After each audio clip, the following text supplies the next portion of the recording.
And you guys are live. Okay, thank you very much, Matt. Welcome, everyone. My name is Kathleen Cunningham, the chairperson of the Architectural Review Board of the Town of East Hampton. I welcome you to our August 25th, 2022 meeting. Shockingly, we're practically through the summer. I'm sure most of you have heads spinning like mine. I just wanted to announce to everyone that we're going to be changing up the schedule for the month of September. I won't be here on the 8th, and we needed to move the meeting from the second Tuesday to the third Tuesday, which will be September 15th. So we'll be meeting on the third and fourth Thursdays, third and fourth Thursdays of the month in September, rather than the second and fourth, which is our usual rhythm. We're also going to be changing the meetings in November because the fourth Thursday in November is always Thanksgiving, which means we can never have a meeting. And that has not inured to our benefit in the past. So we're going to meet the second and third Thursday of that month. And we'll likely change the fourth Thursday in December, as that is the 22nd. So I'm just going to entertain that. The board will discuss that at the end of the meeting. You guys don't need to listen to that. But just so you know, our next meeting won't be until September 15th. For those of you who are just riveted by this sort of application activity. So I'm just going to review again for the benefit of the public and our applicants and for my own edification the charge of the Architectural Review Board, which is to maintain the character of East Hampton in accordance with the purposes set forth in 255-7, which is the section of code. The Architectural Review Board is charged with maintaining the desirable character of the town and with disapproving the construction, reconstruction, alteration, or repositioning of buildings or structures which are designed without consideration of the harmonious relation of the new or altered structure to such structures as already exist and or to the setting and physical environment into which such structures are to be placed, ensuring compliance with existing applicable scenic, agricultural, and conservation easements, or purchase of development rights agreements upon, or adjacent to the premises, as to which the town, a conservation organization, or a homeowners association is a grantee or a party, and ensuring that any instruments filed upon adjoining properties are not unduly impaired by the proposed improvements. I just wanted to read briefly here what the assurance of harmony is. The review board is further charged with exercising sound judgment and with rejection of plans which, in its opinion, based on study and advice, are not of harmonious character because of proposed style, scale, mass, materials, line, color, detail, or placement upon the property of proposed buildings or structures, or in relation to the spaces between the buildings, or the natural character of the landscape, or because the lack of provision for balance between the proposed location and design of structures and adjacent open areas or adjacent existing structures, whether on or off the lot or site in question. So I won't read any more of that because I'm sure it's very edifying for me, but I think it's important for people when they come before our board to understand what our criteria are and what we're charged with doing. We are not sitting here to give you our personal opinion about things. We're following some rules. So with that, I'd like to take a motion. May I have a motion to approve the minutes of August 11th, 2022? So move. May I have a second, please? Second. All in favor? Aye. Okay, so we're good to know that. I just wanted to wish Julie Akala, our secretary, who's out sick, well, and she's watching us. Hi, get better soon. Okay. So our first application is East Hampton Healthcare Foundation, Suffolk County Tax Map number 300-188-1-8.3. And the general routine here is that the board member assigned to this will review the application and make comments, and then we'll ask the representatives to come if you feel you'd like to elaborate. Okay, so Chip, this is yours. So this is an application to install 165 feet of two-rail split rail fencing on about 2/3 of the southern property line of the Healthcare Foundation's medical office building on Pantico Place. They also want to install related 12 by 18-inch no parking signs along the split rail fence, and also add 11 gooseneck dark sky compliant lighting fixtures on the outside perimeter of their large parking lot adjacent to their building. The proposed new fence replaces a wire fence. The need for fencing is to keep Carissa Bakery customers from parking on the right-of-way, which is between the healthcare and their bakery, and also on the healthcare property, which adjoins the right-of-way. The bakery customers are aggressive parkers and have demolished some of the wire fencing that's been there now. Most of it is damaged and laying on the ground. Can we see some photos, Will?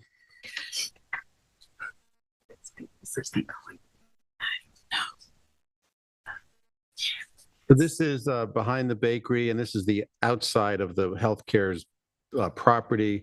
It's this right of way that runs behind all those buildings, which includes Carissa's Bakery. And people park on the road, which is a right of way. Then they actually park on the healthcare property, which is fenced in with this wire fence, which is partially demolished. Any more? Yeah, and there's a bigger picture of it. So I have no issue with this. I wish the healthcare folks luck, because I'm not sure a two-rail split rail fence is going to be strong enough to keep these parkers out of their property, but let's give it a shot. Joan and Sheila, do you have anything you'd like to add? Please just identify yourself when you come to the podium. Thank you. Joan McGivern, Toomey Latham, for the East Hampton Healthcare Foundation, and I'm here with Sheila Rogers, who's the executive director, and Drew Bennett, who did the lighting plan and the fence plan.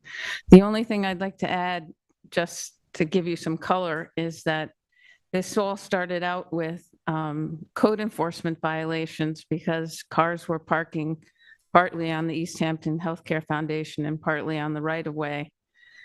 And so the fence is actually to demarcate where the property line is so that we don't get violations anymore. The violations are still open pending approval, hopefully of this board and of the planning board. Joan, how many parking signs do you envision putting up along the fence? We were going to put 2 up. I sent you pictures. Yep. They're just very simple. The fire marshal also signed off on the plan vis-a-vis the planning board. I mean, parking is a problem there, and we're sympathetic to Chris's Bakery, but there's certainly, on weekends, they can park by the planning department building. They could even park in the East Hampton Healthcare parking lot, which isn't so crowded on weekends, but not in the right of way, which is a problem.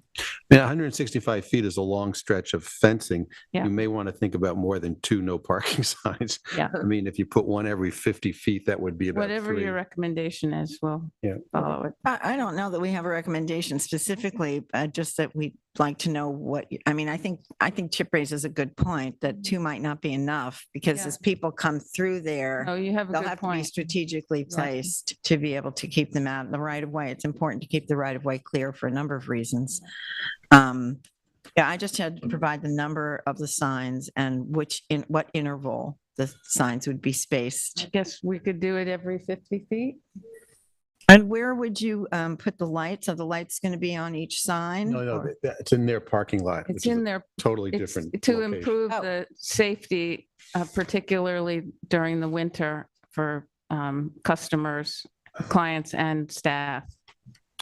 They're on the outside perimeter of the parking lot. Oh. There's oh, 11, oh, there's oh. 11 light So on that fixtures. south side, or just the whole perimeter of The whole parking lot? perimeter Oh, I see. where the parking is, yeah. And there were 11 spaced evenly on the sides and mostly across the back.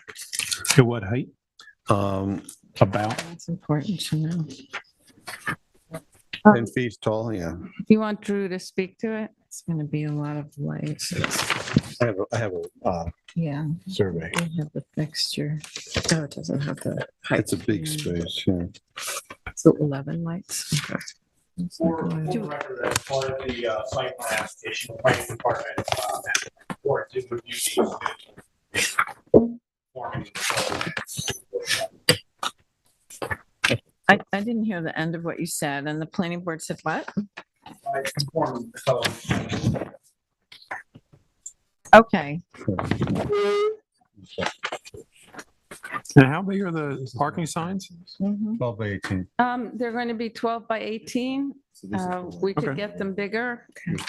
That seems appropriate Do we size. have this That's in the- pretty big. Yeah, that is pretty big. Well, is there a picture of the, is this the survey? It's sort of a survey. It's Of the light, it shows the lighting, I guess You- maybe it's the lighting plan. Yeah, Oh, please do, yes, sure, sure. Yours is not open. No. Yeah, if you just go to the microphone. Thank you, Drew. I'll try to provide clarification on the lighting plan. So the lighting plan looks like a drawing that looks like this. Right, Okay. right. And so just to be clear, there are 11 post lights that are being proposed. They are replacing existing post lights which don't provide enough light. Oh, So we're okay. using a Kim light fixture, it's 10 feet tall, has a hoop on the top. It's an era style Mm-hmm. light fixture, which is similar to what you see in Herrick Park. Underneath It's it. similar to what you see on North Main Street. It's similar to what you see in St. Michael's parking lot. It's a pretty common fixture. It provides, it's a good fixture, it's well made, and it provides very good light There we go. distribution. up on the There's screen. also 4 bollard lights that provide some additional lighting on the sidewalk, very similar to the ones you see outside the door here, little different shape, but very small, just to provide a little additional lighting on the sidewalk itself. Yeah, yeah. And they're already there? So the 11 post lights Fine. exist. We're going to replace them with better lights. Right. And then the 4 bollards, which I think are, Are they the Trees, path right? lights? Is that? yes, they're 25 inches high, very similar to these out here. Yeah. There's a little different top to them. Oh, They're new. There are 4 of those. okay. And they're along the sidewalk On the wall. near the Okay. entry areas of the Okay. healthcare Okay. facility. I have no issue with this. Any board members have? I don't have any other questions. Does anybody else I do? do. I just want to be clear. So the wire fencing that's there now delineating the property line, it would be replaced with the split rail. Yes. Is that correct? So the Okay. wire fence will be removed and a split rail fence will be installed. The wire fence, I think technically is slightly off the property line right now. The new split rail fence will be within the property. Okay. Better looking. Okay. Yeah, it'll look nice. All in favor? Aye. Okay. Thank you. Good luck. Okay, next up is 188 Springs Fireplace LLC, Suffolk County Tax Map Number 300-147-4-35.1. Is Mr. Verdugo here? Hi. Okay, Esperanza, this is yours. So we reviewed this property actually for some signage, and that is in place. This property, it dates back to like the late 1950s, and the applicant is looking to replace, on the application, it indicates to replace 2 existing sets of windows that are on the front facade, so facing Springs Fireplace Road. He's unable to, and they are really old, so he's unable to replace them in kind, in particular because of the situation that we're experiencing with the supply chain.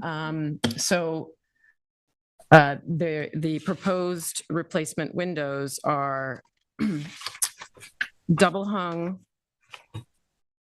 6/6, one set to go in the middle where there's a sort of a glass plane with the 2 on the side. Good. And then on the closer to us on the left there, those would be replaced with a 4/4 configuration. So it would be, in fact, I measured it all, and Mr. Verdugo was there, and we had a long conversation. The largest set of windows would only really replace the central part of that window in the center. So they would have to fill in the rest of it and frame it out, and it would all be in kind. When we were talking, though, there's one more picture, Will, if you would show it, I think. Yeah, that one. So this is the window up to the office. So it's the farthest right on the front facade. And given what the replacement windows would look like, I was speaking with the applicant, suggesting, would he consider just replacing the 3 sets? I mean, we were just having the conversation, and he agreed that that would be a better move. Well, that would be nice. So this set of windows would then be replaced with the largest double hung 6/6 windows also. So it would all be more Uniform. uniform. And then one last thing is there's, I think, a photo of there's a chimney. And I know this was not part of the application, but as I was looking at the building, it's a really severely deteriorated chimney. And he was just explaining to me like this Frankenstein building, and that's why we were talking about uniforming the windows. I think if he's going to do all this work, and he said, well, I always wanted to take this away and we'd have to come and apply again. I said, well, could we involve this into this application? So I leave it to the board to consider if the applicant can remove that chimney, which leads to nothing. There's no furnace, no nothing, and it's really falling apart. It could be actually a danger to the building and to people. Why not? Well, that works for me. Yeah. Me too. And it would be an improvement to the Yeah, whole no, it facade. would look nicer without it. Mr. Verdugo, would you like to approach the board? Sure. In regards to the chimney, I took some closest pictures. Oh, and I yeah. can show you guys all its crack and everything. And I always wanted to remove it, but it's such a big process to get it all involved. Right. And at this point, when I had a nice conversation with Speranza, and I agreed to replace the 3 windows at this front, and that way we have a uniform facade in the front of the property. Because at this point, if she walk around, and it's so many different type of Right. windows, different type of construction, and different type of time. So for the front of the property, it will be nice to have combined, and the windows that we're proposing to put is pretty much match with the type of doors, and we have is going to have the same type of facade and same type of look. Well, that sounds great. I have no problem adding the demolition of this chimney into this. David, is there any protocol where, subverting by doing that? It's not on the application as submitted, but Neither the third set of windows. nor right? is the third set of windows. But if If you feel that you have sufficient detail to approve what he wants to do based on the presentation, you can put it in the resolution. okay, Yeah, I mean, the specification of the third set of windows would be the same as that center Right. window. So I Right. think it's, yeah, it's just adding another. Yeah, Mm-hmm. okay. Does anybody else have any questions? Frank, do you have any questions or I concerns? mean, typically I would want to see a building elevation, but I think given the sort of the small scope of this, and it sounds like based on your judgment that you're comfortable with this, so I'm fine with that. did you bring another picture that you took of the whole facade? Yes. And that's as close as we'll get to building elevation. Right.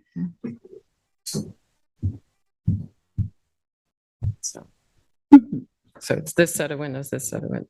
So these two would be the same, Yeah, and this one would be the right. 4 And over 4. normally, I think what Frank is saying, we I have know. existing and proposed, so I mean, I guess these. three- process, sorry.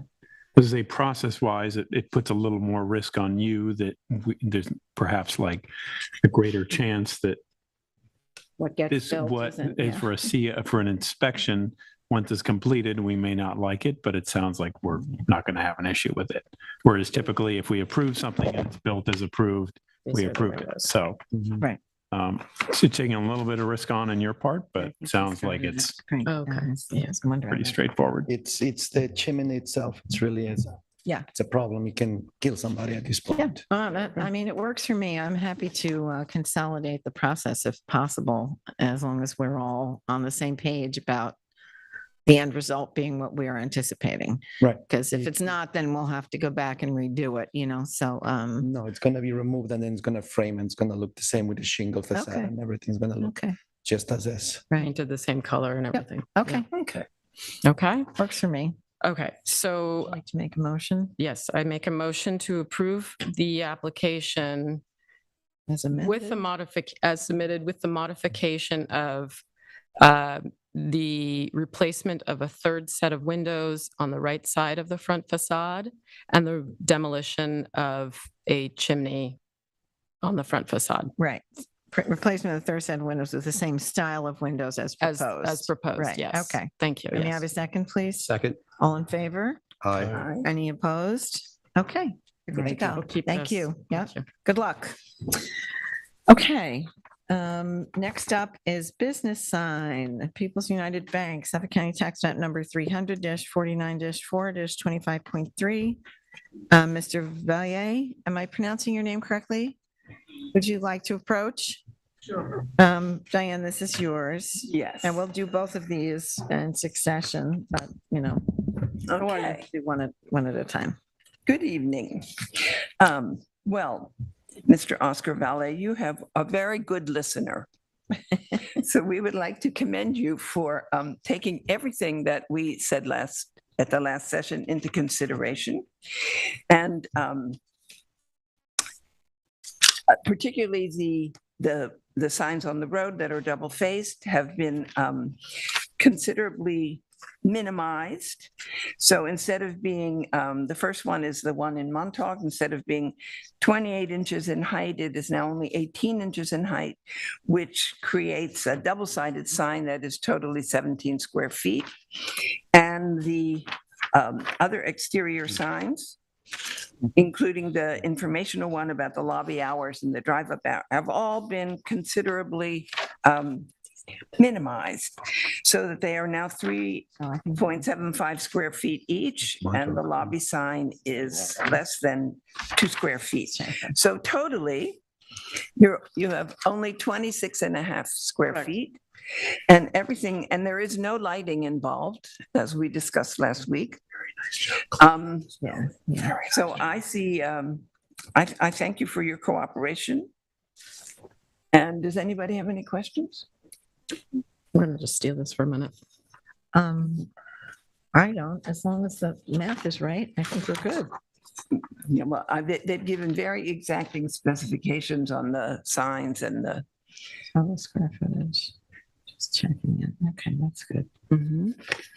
Does the applicant have anything to add? Would you like to add anything, Mr. Valle? Okay.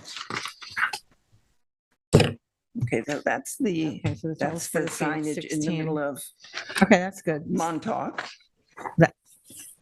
Thought we were doing, Yeah, that was Montauk. that was Montauk. That was Okay, Montauk. so I'm looking at the wrong one. That's right. Yeah. Okay. Yep, square footage seems good.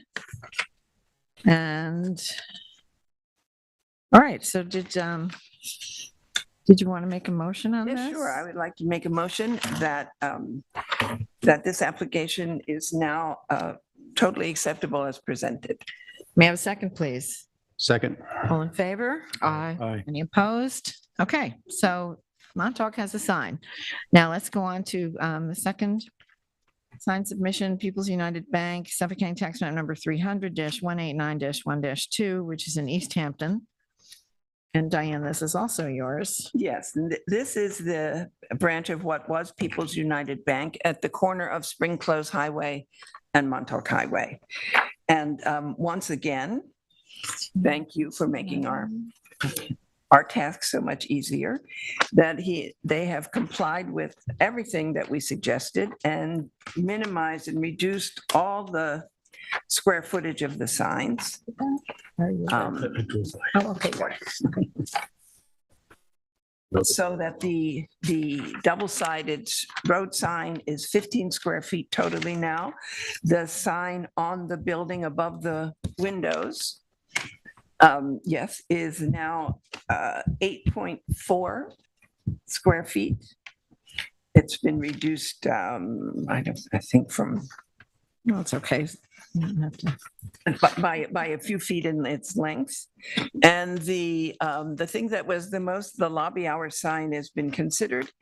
And the thing that was the most sort of alarming was that big blue ATM, wall around the ATM machine, which has been considerably rethought. So you can see it's now just a simple 1.5 square foot logo sign. So all of these new proposed signs come to 26.6 something square feet, and which is well within our code. And unless anybody has anything else, I just would like to thank you for. You're welcome. Okay. listening so intently. All right. So as long as this one doesn't have an illuminated sign, This one does. this one has an They're both. illuminated sign. They both have illuminated signs. No, It says illuminated on there. The ATM There are no lights. has illuminated letters. uh-huh. Can't Okay. have illuminated letters. Sorry? Cannot have illuminated letters, unfortunately. Don't have any illuminated letters. Well, it Well, it says says on your illuminated plan. letters on the ATM. It does. The I'm ATM, looking for fixtures. I didn't. even, right, it's in it's in small letters. That beneath tiny it. little type Oh, It there. on the says, ATMs. on the ATM signs, it says illuminated letters. I thought that was only this one, but it's Montauk as well. Ah, That's a okay. mistake. It's not, they're not illuminated letters. Okay, are you sure? Mike is here. Mike is, he works Yeah, on. good afternoon. My name's Mike Hyman, Senior Construction Manager with M&T Bank. And I'll give you my information later on. So it is a mistake there. These won't be. We were planning on making these just vinyl applied letters to Okay. that. All right, it just says on the plans illuminated, so, and our Hawkeye We go by the plan. picked them up and we go by the plans, so in the resolution, we'll just make sure to indicate that these are not illuminated ATM signs, okay? And you guys are fine with that? Okay, all right. Is there any lighting around the ATM so you can see at night? Yeah, so what happens there is we've got to meet the New York State ATM Lighting Law, Yeah. which obviously says, 60 feet out, we got to have 2-foot candles and so on and so forth. So it's just the normal lighting that the law says we have to have. So it will be lit, but only according to what the law says. Okay. Just for safety, I mean, really. Right, no, I just wanted. That state law would supersede the town code. Yes, I understand that. I've been down this particular road once before, but, okay, that should be fine. Did you have anything else you wanted to add? Not at this time, unless you have. Did you have a further question? It looked like you were going to ask me a question. questions. No, I'm sorry that I was late getting here. Oh, I it's forgot not a big about deal. traffic. No, I'm out of everybody's Rochester, like New getting here York, when so they it come was- from any place west of Waynescott. Okay, so Diane, do you, Can I point out two things? please? Not the complicated. Knowing this site, and then also, you can see on the picture on the left there, I believe there are 2 lights recessed within that overhang. Right. They're pre-existing lights, they're not new, as to my knowledge, they're conforming. Mhm. So I think that's the light that shine on them, Right. but obviously they're not new, so, it's something that, Mhm. I don't think you would have to give approval for.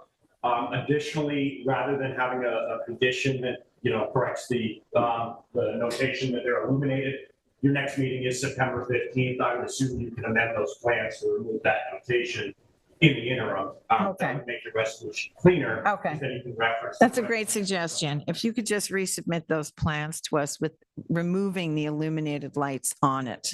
Literally just removing those 2. Those words. Yeah, it just Or it says says illuminated vinyl- sign. Vinyl letters. Or say vinyl letters, whatever it is that make, so that our file is accurate. That's what we want. We want the paper trail to be, we will proceed. You're not going to be hung here, but you need to submit to the file an accurate description of what they will be. And if they're not meant to be illuminated, then please remove that language, okay? That, and the only reason I look a little concerned about that is obviously because on Labor Day weekend, Peoples will be converting to M&T. Right. So everything all Peoples stuff has to go away. So it won't affect what we're doing tonight. No, We just need to resubmit that, making sure that line is Correct. taken off. The And paperwork. that's not a problem. it's just for the file. It's just for the paperwork so that when the next bank comes in, who knows? It's not, there's no record that there was an illuminated. Set of letters. Okay, okay. We can, All right, great. So we need to make a motion on this Okay, one, right? So I make a motion to approve this application as presented with the understanding that the descriptive words, illuminated letters, will be removed as that is not the intention of the applicant. Okay, may I have a second, please? Second. All in favor? Aye. Any opposed? Aye, yeah. Okay. Should we amend the other resolution, the other vote to indicate that same caveat about the illuminated letters? Because we didn't do that with the I first. don't know if that notation's on that. It Yes, is. it was. It is. Yeah. Okay, so let's just let's just amend that, Suffolk County Tax Map number 49-4-2.5, which is 746 Montauk Highway, People's United Bank in Montauk. Diane, do you want to just make an amended motion about the? Yes, the I'd like to lighting? amend it. Please, thank you. Make a motion to accept this application as presented with the understanding that that the wording illuminated letters will be removed from the proposal. Right, may I have a second, please? Second. All in favor? Aye. Okay, we're done. Thank you very much. Thank you. Good luck Appreciate to it, you. folks. Okay. All right, next up is Fleetwood and McMullen, incorrectly spelled on our agenda. Suffolk County Tax Map number 300-188-1-16.1. Will, could you bring, I think we got it. Will, can you bring up the visuals, please, on Fleetwood and McMullen? And Frank, this is yours. Welcome, Jim McMullen. Good to see you. Nice to see you. So We're going to let Frank present first, okay, I'll Jim? just and then you briefly can jump introduce in. this. Yep. Great. So let me get Will to show the photographs. So this is an application at 251 Panago Road near Boswick's to replace an existing sign largely in kind. Currently reads Fleetwood and McMullen, which is, I believe, green lettering on blue lettering on white, replacing it with white lettering on blue. The dimension, I confirm the dimensions of the sign are per that sketch there. The total height of the sign is 81 inches. It's a double-sided sign. It's approximately no more than 25 square feet. A couple of things that I have noticed about that I just had a question about the application is I'm not sure if there's a survey. I didn't receive one. There's kind of a map of the property, but we don't have a licensed survey for that. Yeah. yeah, Showing the sign. I do have a survey. I thought it came in with the application. It's 4 feet off the property line on our property. It's not on the town property. But is it on your property? It's on my property, yes. Oh, okay. So it's in the property. So we would just need, Actually, when we originally came in for the Fleetwood and McMullen sign, that was one of the caveats because it was closer to the sidewalk. They actually asked that we move it back. So we took the two small hedges and the sign and moved it back off the sidewalk further. Sure. Okay. That was in 2011. Okay. So I'm not, let me just confirm here. I don't believe that I'm in receipt of, and it's a little tough because Julie is not here. Do you have a survey? If you could check the file, because I'm not in receipt of a survey. My other question for the board is, we don't have like a paint swatch of the color. I mean, it seems fine to me, benign, but we don't have like a It's a Pantone color? custom color. right. So it was designed by our person in-house. So that's going to be a color that has to be matched. It's not something I can just pull out of a thing. And that's the color.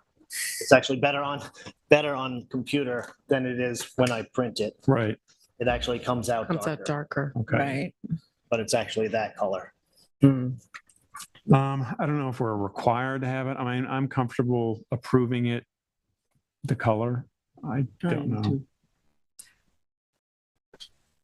I'm kind of hesitant because of the signage that's just below your sign, and it looks really nice because it's all white. And I'm just wondering why you're changing the color.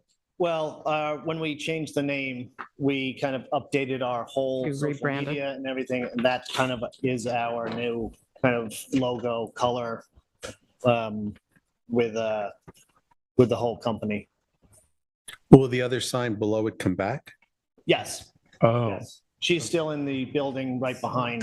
oh. See what I mean? So, okay, so I didn't know that because I thought that would be, it's not on an application, so I assumed it would We're be not taken off. approving that. We approved that sign, Yes, that's that fine. additional sign. Okay. So So would the, it be blue over white? Yes. Okay.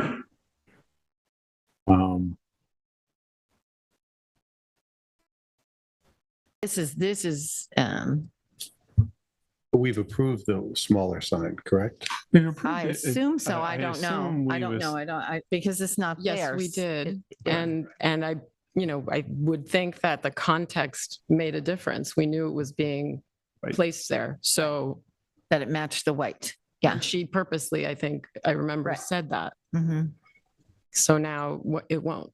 And I know that sounds really, it just would be, there's a lot of different signage on this and this looks really nice and clean. I don't know. But Trying the to picture. blue on the white sign, the smaller sign, is going to be the same blue? Yes, it's going to remain the same. That will But- just be removed from there. The new sign will take its place. No, And- No, I'm the talking smaller about the sign is- colors, the color blue on the smaller sign. Smaller sign isn't part of the application. I think it's just like a navy blue. It's not, it's a different company. So they Yeah, I understand. just, yeah, so that's not, So the question is, I think Diane is asking, will the lettering in the smaller sign match the blue of the background in the larger sign that we're, No, they will be different. okay. Is that right, Diane? I'm following They're you. still, It's not the worst thing. quite discreet. I mean, it's. Are there other situations where two different businesses share the same post and they have different colored signs? I Yeah, think there are a I lot. think there is Aaron and yeah. Mhm. So, I mean, But I- that's kind of my point is that there Mhm. is a lot of that. I mean, I think it's all tasteful and it's close. I mean, Yeah. it's close enough. Okay. I don't have an issue with it. I just wonder process wise, whether we have to have a paint color or swatch to approve it. That's all. I think it's a general principle we should, but if it's a custom made paint, then, I mean, even if you were to submit if the color that's on the, 'cause we've It's had in the this digital before. A photo paper color swatch for you. Yeah. Okay, I think that would be That good. would match. yeah, Yeah. that would be good. Yeah. That would just be so we have it in the file, match exactly. What's on the screen, not Not Yeah. the darker. That's yeah. right. Just need a physical sample for the Yeah, record. just so we are, checking all our own boxes.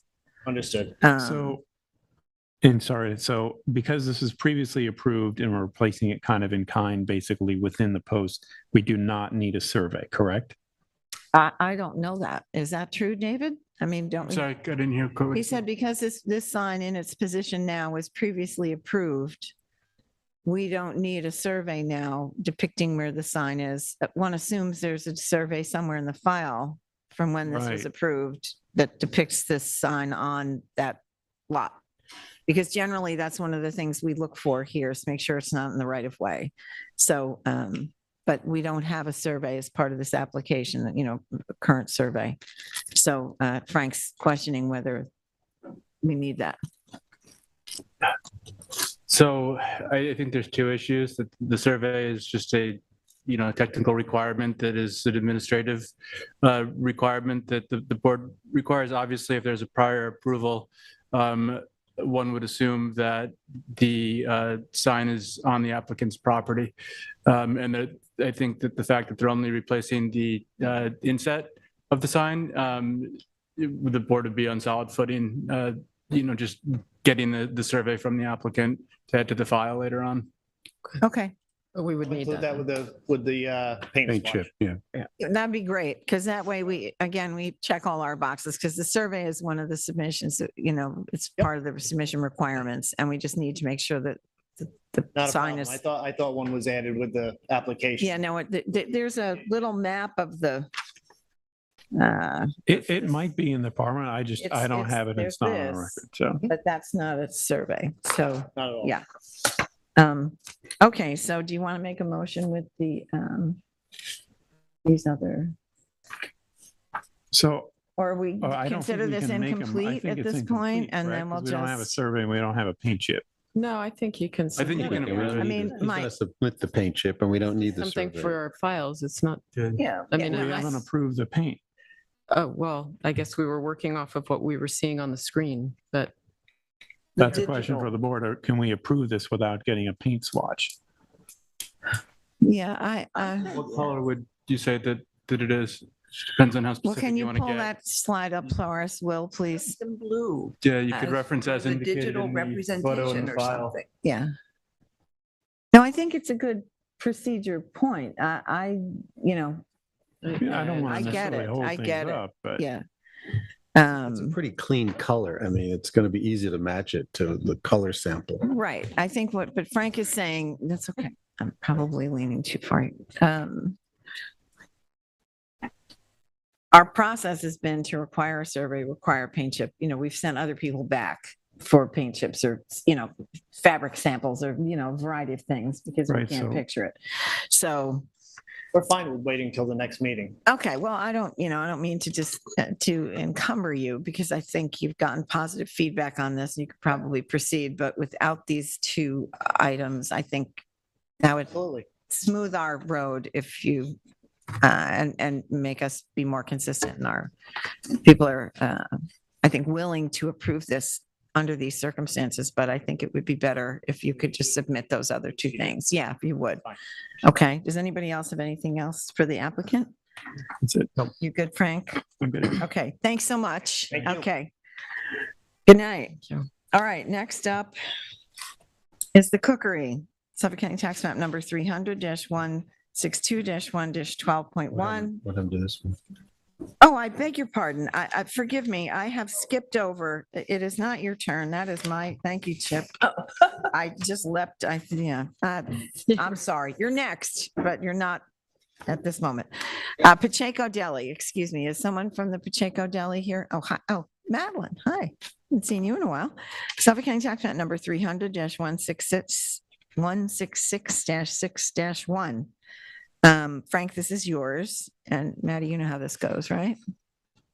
Okay, if you could pull up the photos, please, Will.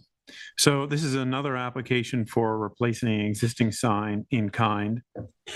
This is Pacheco's Deli at 480 Montauk Highway. What is existing, though I couldn't measure it, and proposed is an 8-foot by 2-foot one-sided sign, replacing in kind. That's the representation of it. Again, so actually two things we don't have here. We don't have, though I guess the blue will be replaced in kind, it appears to be. So we're not missing the paint color. We don't have a survey Okay. again. But it's on the it's on the building. building. What would the survey be for? But if it's, well, no, I think it's, But I mean, A fair point. The question for the, I guess, oh, excuse me, it's this one we do. No, sorry, wrong one. We do not have a survey for this as far as I can see. I didn't see I a do survey wonder either. whether, do we need a survey for something that's on a building No, I that's think it's- clearly on the No, I property? don't, I would, my feeling is no. It's on the Yeah. property. That it's clear, it's a So- replacement in kind, it's on the building. and there's no question that it's not within the property. I think that's Yeah, what that's the, right. what the survey Okay. demonstrates. Before I give my judgment, would the applicant like to add anything? No, I just wanted to, I mean, obviously we didn't submit a survey because the applicant took over the lease, so he's not the property owner, so he can't get a survey of the whole property. But I mean, yeah, it's just the sign on the building, so it is on the property. And the intention is to replace the sign, exact same size, exact same color. It's just a new owner and he wants to change the name. So that's, What are the dotted blue lines around there? What is that? In the window. Yeah. Those are lights? I think those are lights from we can take I didn't those know if down. it was that's- highlighted to match the. Yeah, no, there I was think some those- dimension that it was depicting. No, I think those lights have just always been there, but Okay. we can take them down if that's an issue, but yeah. Also procedurally, is this 480 Montauk Highway's application or is the building itself all 476 Montauk Highway? Well, the property is 476, but the address of this particular unit is 480. Okay. So is it, just for our records, is this 480 or is this 476? Yeah, because it says 480 in one place and I gotta check 476 this in one on another. GIS The other day, it's listed as 480, like, no, I think it's listed as 476 on our GIS, but 480 is like the address of this particular part of the, Of that Right, door. but the town of East Hampton property information lists it 476. yeah. Right, that's the overall property that Shopping one center. person owns the entire center. That's the address and the tax map number. This unit is number 480. Okay. So the I just- sign approval would be specific to this unit. Okay. I just want to make sure that like bookkeeping wise, that we have the number correct here. Yeah, because it reports it as 480 twice on the app, so we just wanted to match. In our government records, which is basically the official record, their taxes are sent as 476. Right, because that's the whole property. They share one And that's what property the card. It's the strip mall. property card says 476 also, but it's just a little confusing. Yeah. So Uh-huh. not to be a stickler, but I just want to make sure. So the application is saying 480 Montauk Highway. Must it read 476 or are we okay approving it at 480? I think it would be cleaner if you approve it as 476. Yeah, I think so too. I mean, does that is there a mean? reason you Don't- submitted it as 480? No, that's just his business address. So that's what was on I there, see. but I don't Ah, care what okay. address you approve it under. All right. Right. So can we approve this with the application with the address on the application is 480? Yes. The tax map number is correct too. Okay. I think that's come up with posting for public hearings and things for other. Well, we should maybe indicate it somewhere so it doesn't get. As long as, it's reasonable that somebody looking at the file can, identify the property. So maybe on the resolution should indicate that one is the mailing address and one is the physical address, right? Okay. Okay. So I'll make a motion. I mean, that's real. Yes, please. So I make a motion to approve the application as presented. With the direction that the blue neon rope light, LED rope lighting is to be removed.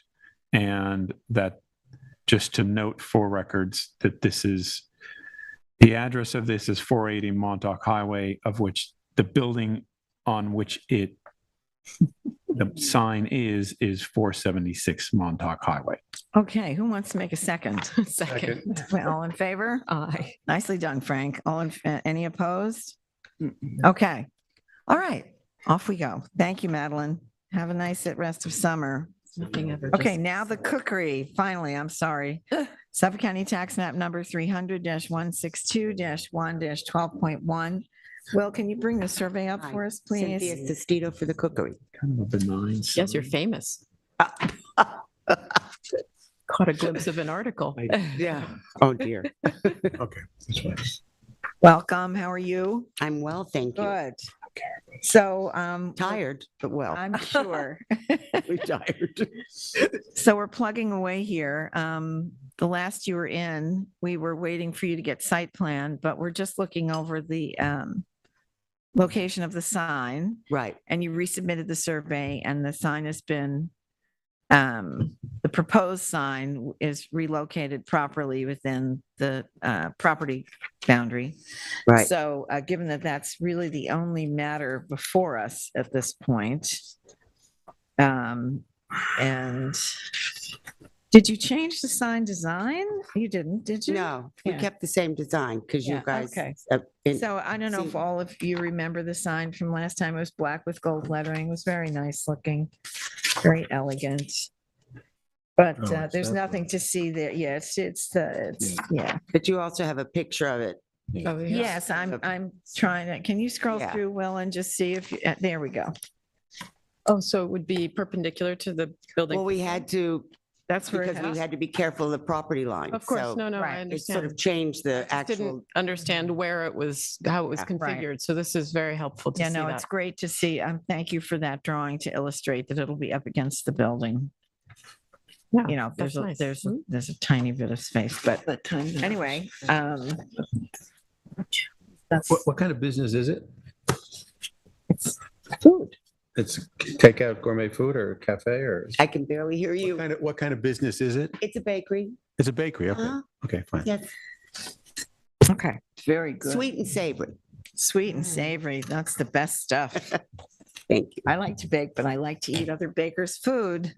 So I think that this meets the criteria that, and this applicant will be back before us, but she's plugging away here at the various things that need to be done.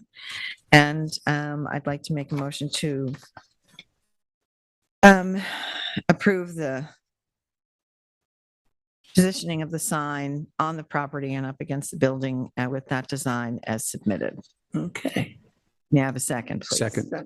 Anybody, all in favor? Aye. Any opposed? Okay, you've gotten approval Yippee. for one part. All right, good luck to you. Thanks very much. Thanks, you too. Okay, Health SOS. Suffolk County Tax Map number 300-197-2-10.1. Is the applicant present? Hi. Hi, good afternoon. Sandra Foskey. What's your last name? Foskey. Foskey. Nice to meet you. Nice to meet you all. Welcome. Okay, Frank, this is yours. Our protocol is for the board member to review it, and then we'll ask you if you have any comments you'd like to include. Is that here? Okay, good news, we do have a survey on this one. So SOS is health is a business in Wayne-Scott next to, or in the shopping plaza of Levain Bakery facing Montauk Highway on the Wayne-Scott Main Shopping Plaza. This is an application for 3 signs. One is a building sign. Will, if you want to go through the photos. One is for is for a building sign, approximately 8 feet by 2 feet, 2 inches. Where that white space. It's one-sided, right? One-sided Yep. on the building. The second is for a double-sided sign at that one, I believe, at the, please correct me if I'm wrong. There's at one other, Montauk Highway there. there's another, Double-sided, right? That one is Double-sided meant to there. be double-sided. And third, smaller sign in the parking lot of double-sided sign. So this is the directional. That's the directional. Okay. So first one is 17.2 square feet. Second one is 7.75 square feet. Last one is 2.5 square feet. So I come up with 27.5 square footage total signage.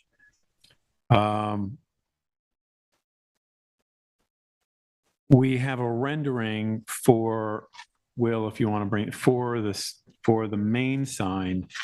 I don't believe that we have renderings for the smaller signs. they're all the same. We were going to just do the same. Okay. Including like, you mean the exact same? Exact same. Okay. So even the small sign that's 6 inches high in the parking lot is going to be Have all that that with information an on it? arrow? That can fit? No arrow, just the directional is in the way of where you should turn. The one thing is the picture of the sign, I believe it was another one because we're on a post with Levain Bakery. Exactly, yeah. And you have Oh. that picture though. I Yeah, think you had that sent picture is part of the application because I think Okay. it asked for all signs on the property. Yeah.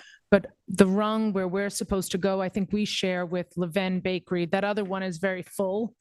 So One that has the 4 on That's it. true. yes, Levain is Levain not on Bakery is, there. I think we're just Levain Bakery and Health SOS are on one.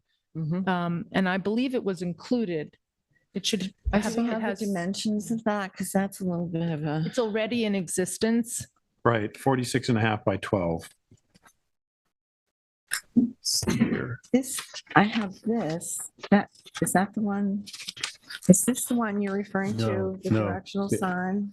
Now, The other one. It's the other one, it's the one that's so on the let me just street. confirm, is there a sign, there is a sign on Montauk Highway, correct? Yes, with Okay. posts, Oh, I don't know. Right. and we removed the prior businesses sign, and we would just go in that place below Leven Where Bakery. that CBD oil is, yeah. No. Right, no, but that's the one. No, that's. No, it's a bigger one. So there, we have. There it we have- is. You see where the blue it's that sign? Levain's Can sign. we enlarge that a little bit, please, Will? Okay, Oh, okay. yeah, so it'd be it there. even says sign here. Okay, so there's one sign there. And the dimensions of that, would that be considered a directional sign, David? What would you, how would you? Directory. Which sign are you referring Directory to, sign. Chair? See where it says sign here in the red all the way over to the left of this? There's two posts and a blue sign for Levin. No, so a directory sign in the town code is a freestanding sign that has the name of the complex and then all the businesses in the complex below it. And they are held to specific size. So that is a freestanding sign. Okay. Excuse me. So that would not be, we don't have to apply those requirements to this one. That would be So- part of the, It'll be part of the square footage, but it's not, the dimensional requirements that we talked about earlier in terms of a directory sign would not apply to this one, right? assuming that this sign is on their property. Assuming the sign is on the property, another assumption. Which I, in looking at the previous applications for signs at this complex, I did not see any directory signs indicated on this. So you'd really have to submit something showing where it's located. Okay. There's And the survey doesn't have anything. documents on file. So here's a question. Are there any?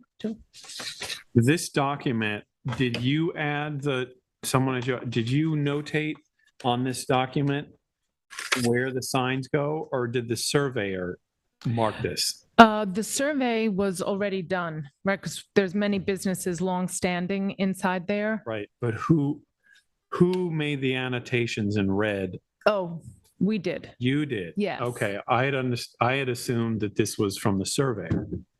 Well, I shouldn't say that. Hold on. I didn't do any of the preparation. I just own the business, but I don't know. I'm assuming that we meant Health SOS. Yeah, because they yeah. indicated where the signs were. And all I'm basing it on is where the landlord said that the Lift Gym used to have a sign on that, and we were just replacing where their sign Okay. was. So I believe what is required is that you need to get the landlord to give us an updated survey showing the location of that Levain Bakery sign on Montauk Highway. So we can confirm that sign is on the property. So it's not on the survey that you have. It's not, it's just marked with an X. Are any of those signs on the Well, the property? other one also, it raises a question about the other one now. I found prior approvals for signs that were on the windows. There was an application for a directory sign in 1993 that was denied. And what was approved were signs that were on the front window there in the facade of the building as well. So, I didn't find any record of an approval for a freestanding. Any of them for the wine and liquor store, for the CBD? None of those are approved? Because there's like three. Well, we don't know. Generally, that's not what we do. As you may have heard us say to the other applicants, that the part of the application requirements are to submit a survey that depicts where the sign is on your property.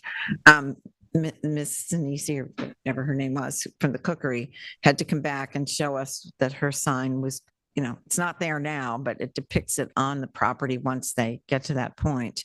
So the survey has to reflect where these things are, and that has to be depicted by a surveyor rather than the homeowner, because we need to That was done, the landlord provided that to us. Right, I understand. But then the landlord, as Frank said, the landlord will have to update that survey for you, have the survey updated. It shouldn't be a huge project or a cost because it can just annotate the present survey unless that is for some reason wildly outdated. I don't know. I wouldn't be able to say because we don't know that. But any of the signs that you are planning to use should be depicted on the survey by the surveyor. And that way we know that they're not in the right of way, they're not in the town's right of way, and that they're properly located on the property. Now, and I recognize that you're renting this and you have to get the landlord to do it. So my advice to you would be to go forward with the building sign. Right. And then, work out the survey stuff and come back to us with those, if it's a directory sign or whatever those freestanding signs are, once you can get the survey updated. And at least you can have a sign and, the bigger one, you can probably go ahead with that. The other one, I mean, that was the one on Montauk Highway, but the one that's very important is the directional sign. Because once patients come into the Wainscott Village Shopping Center, right, they don't know where to go. So that sign, the small sign. I know the one you mean. Yeah, the one that once one you've okay made to the do turn. as well? Let's just take a look at that. Can you scroll through again and What is the Pull up we my- don't have a proper photo Can we of pull that, up though, my, do we? well, you have a photo of that. Can we pull up mine, Will? Yeah. And She I has wanna- it. She has this. Okay, So so what I is want the to show exact you the last photo. I don't know. So Mhm. it does appear, based on the photograph, that that post appears to be in, if you look at the survey, that part of that appears to be in the 30-foot wide right of way. This is Um, within the parking lot, frankly. Yeah. This is in Well, I'm just looking at this survey. It says 30-foot wide right of way. I'm just pointing this out to people. Apparently it's in the property, but within the right of way. So is the curb. So can the sign be within the curb? It doesn't seem, I mean, this is a planning question, but a right of way is presumably for access, correct? So the sign there does not appear to be impeding any access, even though technically it might be within this curb. That's what he's the right of way. Yeah, I mean, yeah, as it's shown, as that X is shown, but as you pointed out, a surveyor did not locate that X on here. So, yeah, I mean, it could be partly within the right of way. It looks like a portion of that curbing that comes out is in that 30-foot wide right of way. Right of way goes into the property. It's not the right of way Yeah, as along long as it's not, It's a perpendicular right of I way. shouldn't say that. I'd have to look at the It's actual. a right of way in document, this but here. safe Oh. construction is supposed to be- If it's not this, there's not a right of way along Yeah, here. if that's. Where am I? There's Montauk Highway. Yeah, okay. It's probably east. that one. Yes. Right away. But if it is, then it would actually have to be relocated. So if it's this right of way, I mean, Chip just raised this point. This right of way, is this a town's right of way? It's within the parking lot. It's the entrance into this complex. So it's different than what we're. That's a right of way, which that term would lead you to believe a road, or Yeah. something like that. It's almost certainly an access easement. So Okay, so it's just, you think it's probably misnamed, but that's something, we'll send you a follow-up letter and we'll include these details so you can give them to your landlord. Because what we call a right-of-way is at Montauk Highway, there's footage to, on either side of the paved road that is actually part of the right-of-way that belongs to the state. And that's not something that we don't govern that.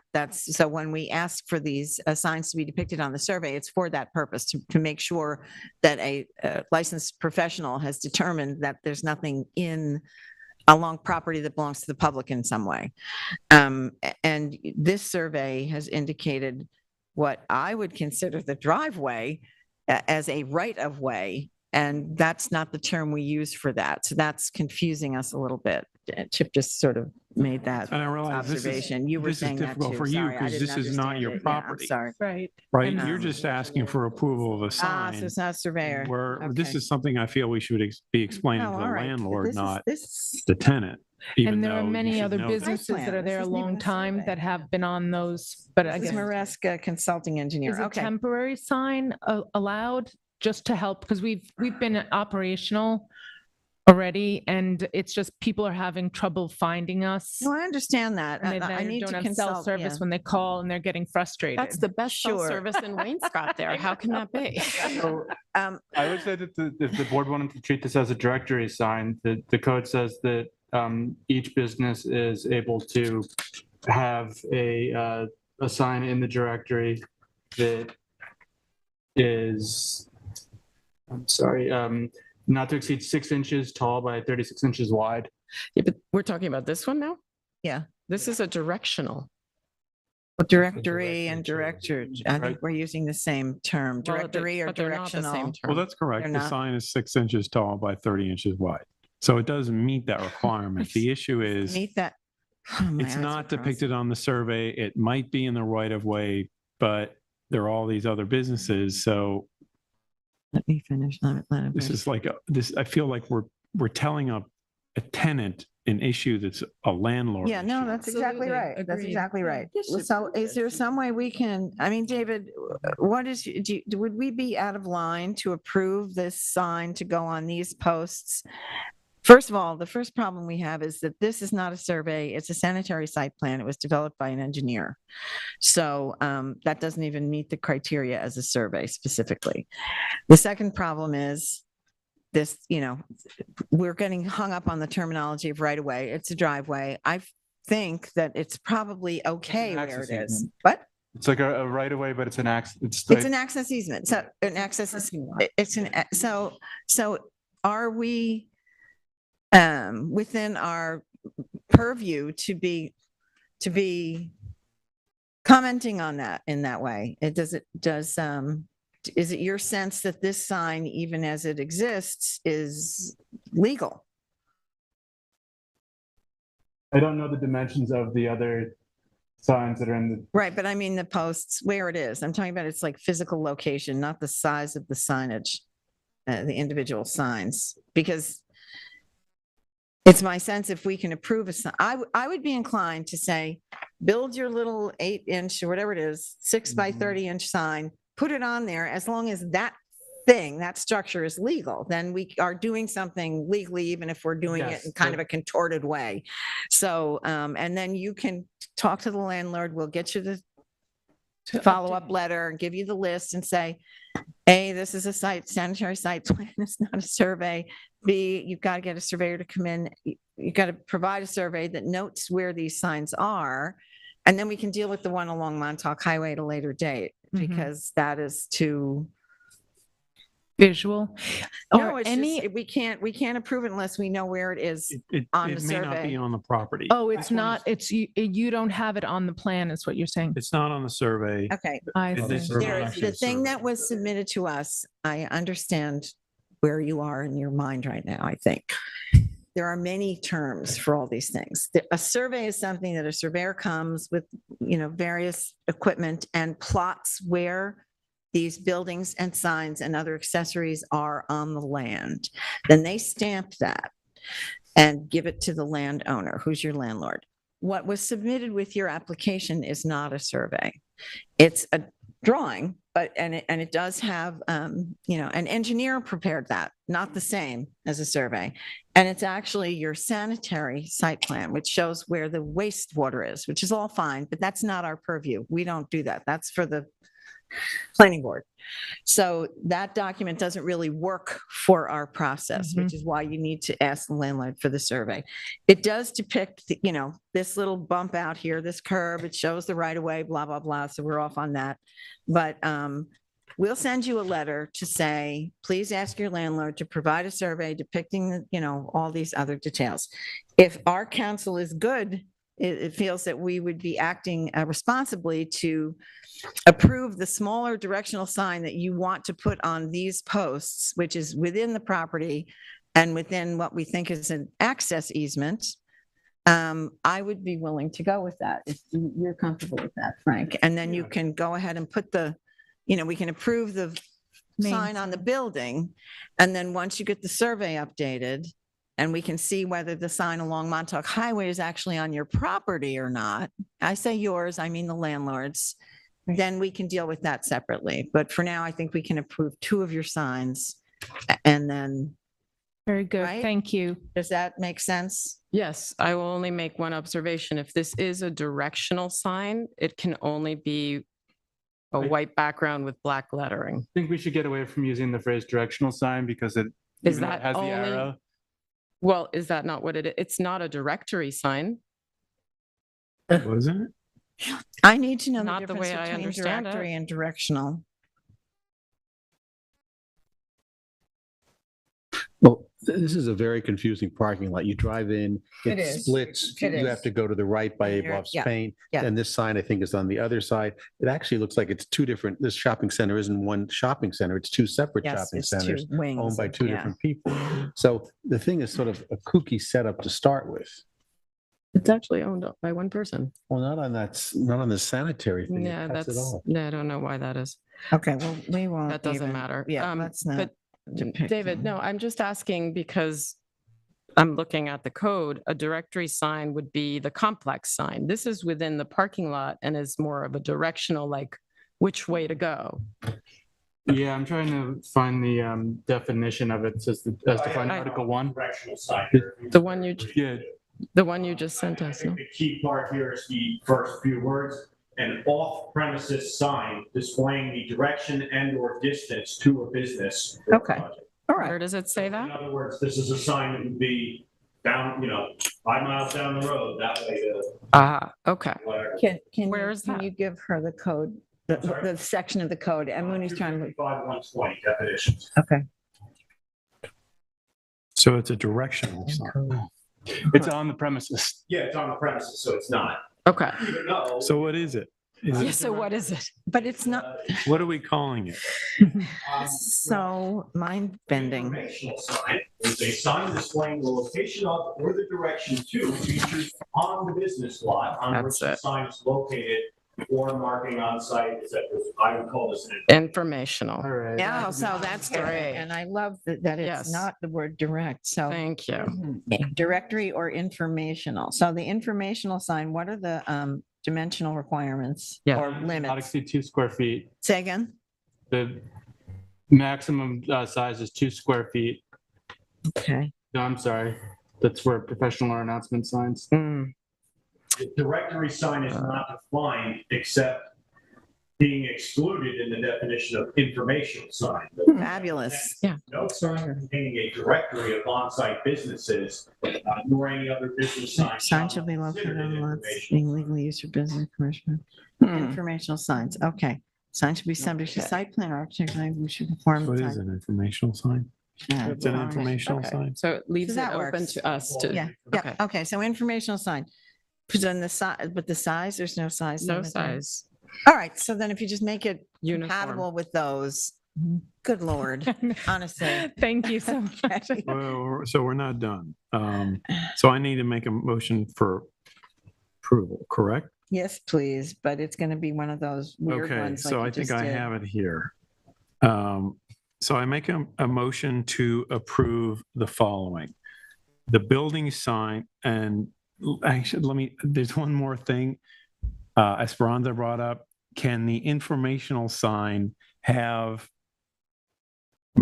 like are we Different fine colors? with the Yeah, letter? no, I think there's no specification Okay. on that regard, but So, it's up to us. It would be nice if it was consistent with those signs. If you make it a white background, Yeah. it is like, copy that basic format with is that what you're talking about? The background, Yeah. white background and Yeah, black which or I think blue it lettering. is. I would just, I'm hesitant because you have like sort of the logo and then the lettering, which I would just go with the lettering, which Yeah. is much more direct than the logo. Mhm. I don't know. The logo's quite small because it's If only it 6 fits, inch. then Yeah. If it Yes. works, to, do what you Thank want. you. Yeah. That will be very helpful. That's Where nice. where does is that? it going to say just Health SOS or Health SOS Physical Therapy and Pilates, all on that?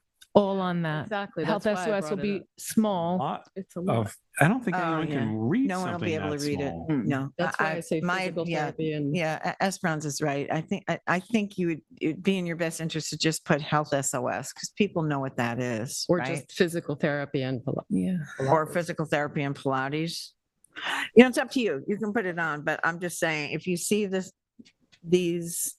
Yep. lettering here, I'm having trouble making out what the top line is, just Mhm. in general. And, I live here, so, and I know what these businesses are. Right. So if you're trying to attract someone that's looking for your business for the first time, Right. you can go back and do that design, but here's my question to the board. If it is this Health SOS with these colors, because there's this is the logo. Is this what we're approving?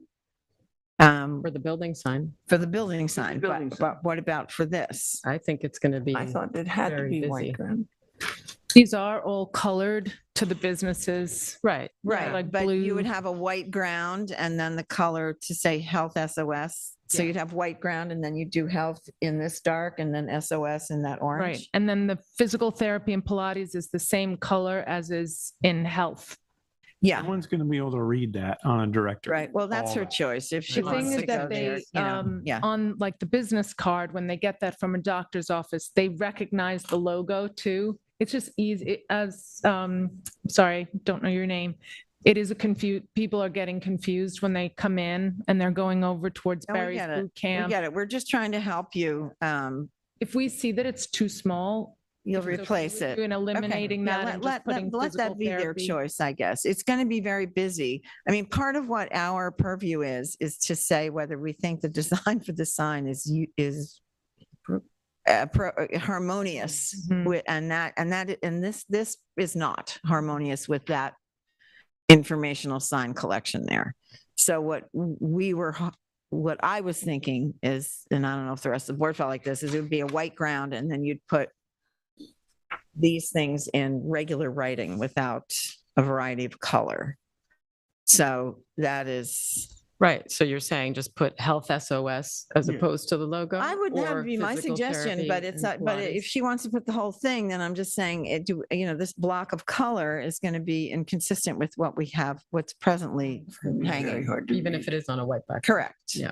And it's going to be tiny because are we talking 6 inches there? Is that? Yeah, 6 inches. You realize it's really like this. Yeah, it's just a visual because they see it on Yeah, the okay. card. So they're like, Right, oh, that's it. But are we I don't okay think- with this block color? Are you? Okay. Works.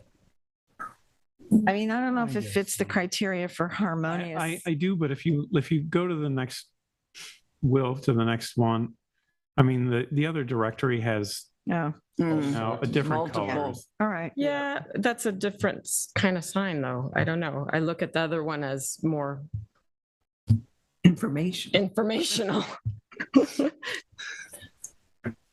I think the point of an informational sign in this context is for someone to look at it quickly and find their way within the parking lot. Right. And if we make everything look the same, then everyone's going to stop and read every sign. So I think there's actually some logic to have them look a little different. Okay. That's my opinion. Yeah. I mean, it's set back off my sense is it's set back off the property enough that it's not going to be, it's not something that the public is going to be encountering in their daily activities. It's just going to be for people on the property. That's the reason I would let this go forward because I don't think it is harmonious with the sign, the way it's positioned. So, following the rules strictly, it doesn't match, but I'm willing to go to bend on this. So are you I'm making ready. your motion? Okay. So I make a motion to approve the building sign as submitted and also to approve the informational sign as submitted. If the survey indicates the informational sign is within the 30-foot right-of-way, the directory sign shall be moved out of the right-of-way, Informational sign? the informational sign. Did you just say directories? Yeah. I think you just said directories. No, So I said Last bit. informational. Oh, I'm sorry. Yeah. So if the survey indicates the informational sign is within the 30-foot right-of-way, the informational sign shall be moved outside of the right-of-way. Okay. To be Okay. determined. That's the motion. Is everybody clear on the motion? Yes. Okay. May I have a second, Second. please? All in favor? Aye. Aye. Any opposed? Okay. So do you understand? I do. what I we're do. doing? Thank you very much. Okay. Thanks. Have a We're good going to send afternoon. you a follow-up letter anyway so that you can get the survey figured out, okay? Absolutely. Thank you. All right, thank you, and good luck to you I need Pilates and physical therapy after after that. these meetings, for sure. All right, fences, walls, gates, and berms. Conic Land Trust, Suffolk County Tax Map number 300-149-41 and 150-3-3. Is someone from the land? Alex Balsam, how are you, dear? How nice to see you. Thank you. Right. Chip, this is yours. Alex, you know how this works. Right? Sure. Chip will lead us and then we'll ask you any Yeah. questions, or you can chime in when you need to. So this is an application to modify 3,900 feet of existing deer fencing and related gates on a large agricultural reserve. Alex and I estimate about 60 acres on the south side of Town Lane, almost directly across from Balsam Farms. The property is also the piece of property behind the large public parking lot in Amagansett. So it's a gigantic piece of land. The land is leased to Summerhill Landscaping by Peconic Land Trust and is used to grow large trees and shrubbery. Currently, several areas within the reserve are fenced in, and the proposal is to remove this existing fencing and fence the entire perimeter of the property. The fencing would be reduced from 3,900 square feet, 3,900 linear feet currently there, to about 1,900 linear feet. There would be a 40-foot setback on some of the fencing along Town Lane, so it opens up almost like a open space, grassy open space. And this would be adjacent to the number 342 entrance to the property.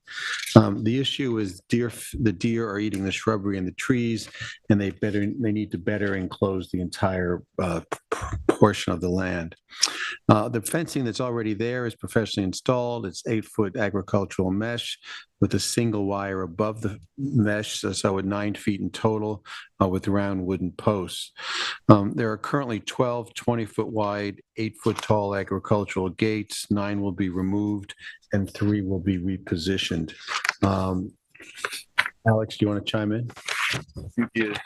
Okay. I think you got everything. Yeah, so I have no issue with this. You can see that there's lots of little fences inside that sort of rectangle with the bottom cut off, and they're just going to take that all out and fence the whole thing in so it's safer for the plants. Alex, would you like to add something? So no. Okay. Okay. Anybody have any questions for Alex or Chip? No. You mentioned something about gates as well? There's gates that get you into this property. They have 12, they're going to remove 9, and there'll be 3 main gates now to get inside the property. So they're just eliminating some and keeping the existing. Right. Eliminating. And repositioning. Okay. All right. And they, I assume, have an approval already, right? Yes? For what's there? Yes. The existing gates have been approved. Yeah. Okay. So I make a motion to approve this application as submitted with the relocation of the fencing and gates. May I have a second, please? Second. All in favor? Aye. Any opposed?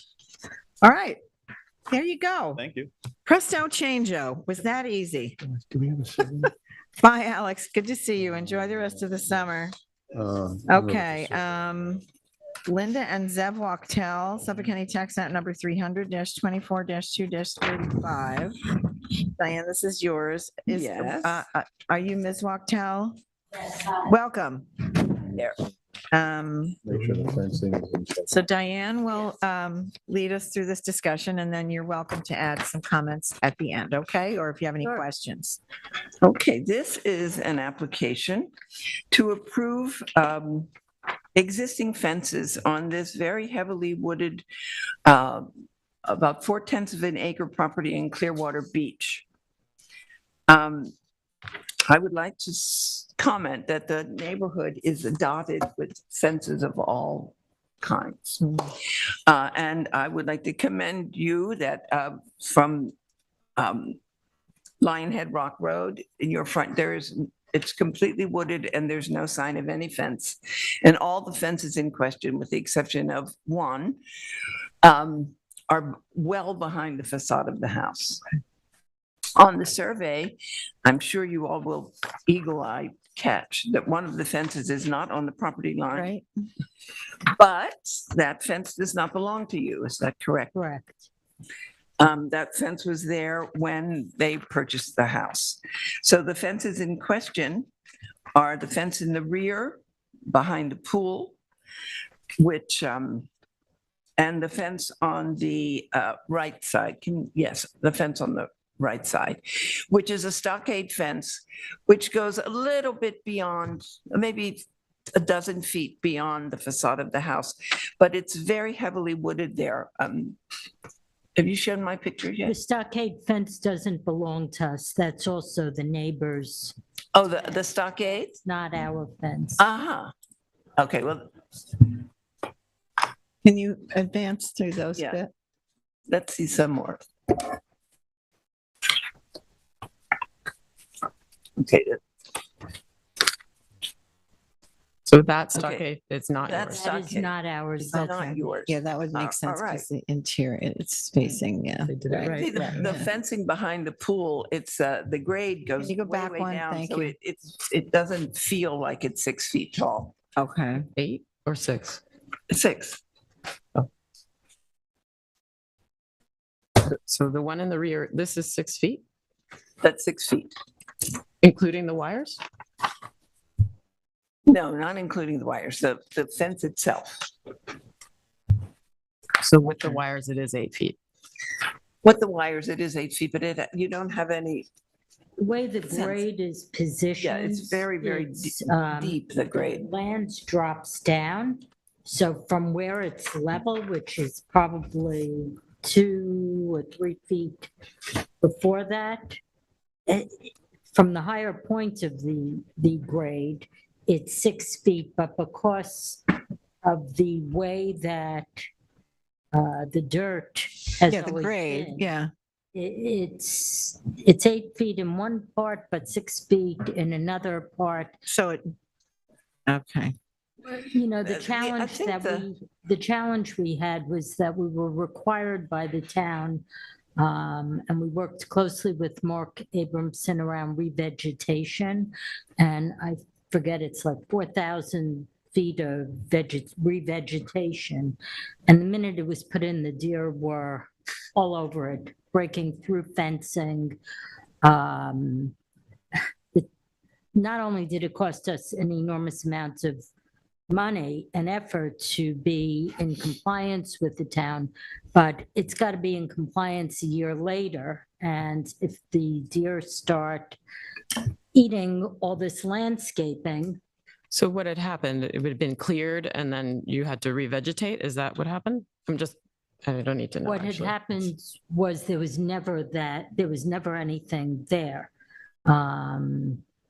There were some scattered plantings. We were putting in a pool, and the town said, if you're putting in a pool, you're going to be required to revegetate in order to get the permits. Oh. So we did that and we agreed to it.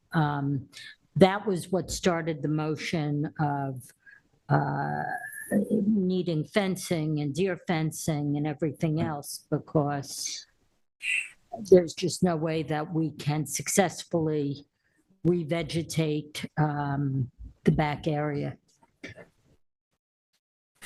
Right. Will, can we see the picture? I mean, I think the crucial point of this property in this, no, I want to see, I'm sure I took a picture of that you can, this is what you see from the street. There is no visible fencing whatsoever from the street. And it's a very well cared for sort of woodsy front yard. I guess what I'm trying to understand is the height of the fence in the front along the facade, because the application says fence east, fence west, rear fence and gates. Along the side, it's 6 feet or below. The only thing that goes above are the 2 wires across the back and the rear Right, but side. that does accrue to the height. We have to measure from the wires is the point. So, and so I'm just trying to, if you're, if the fencing, are the fences along the north, south, I guess, yeah, the side lot line, they belong to your neighbors? we were required for the pool to put fencing in front of their fencing. Okay. They had fencing Yes. there. Okay. We had to put the Yeah, requirement. you had to put your own fencing up because if they took down the fencing, then your pool would not be fenced. Yeah, no, I understand that. I'm just trying to, Right. I haven't visited the property. I'm just trying to understand it. So that helps me. Thank you. Sure. But so and the one is not on the property line, which Diane pointed out earlier.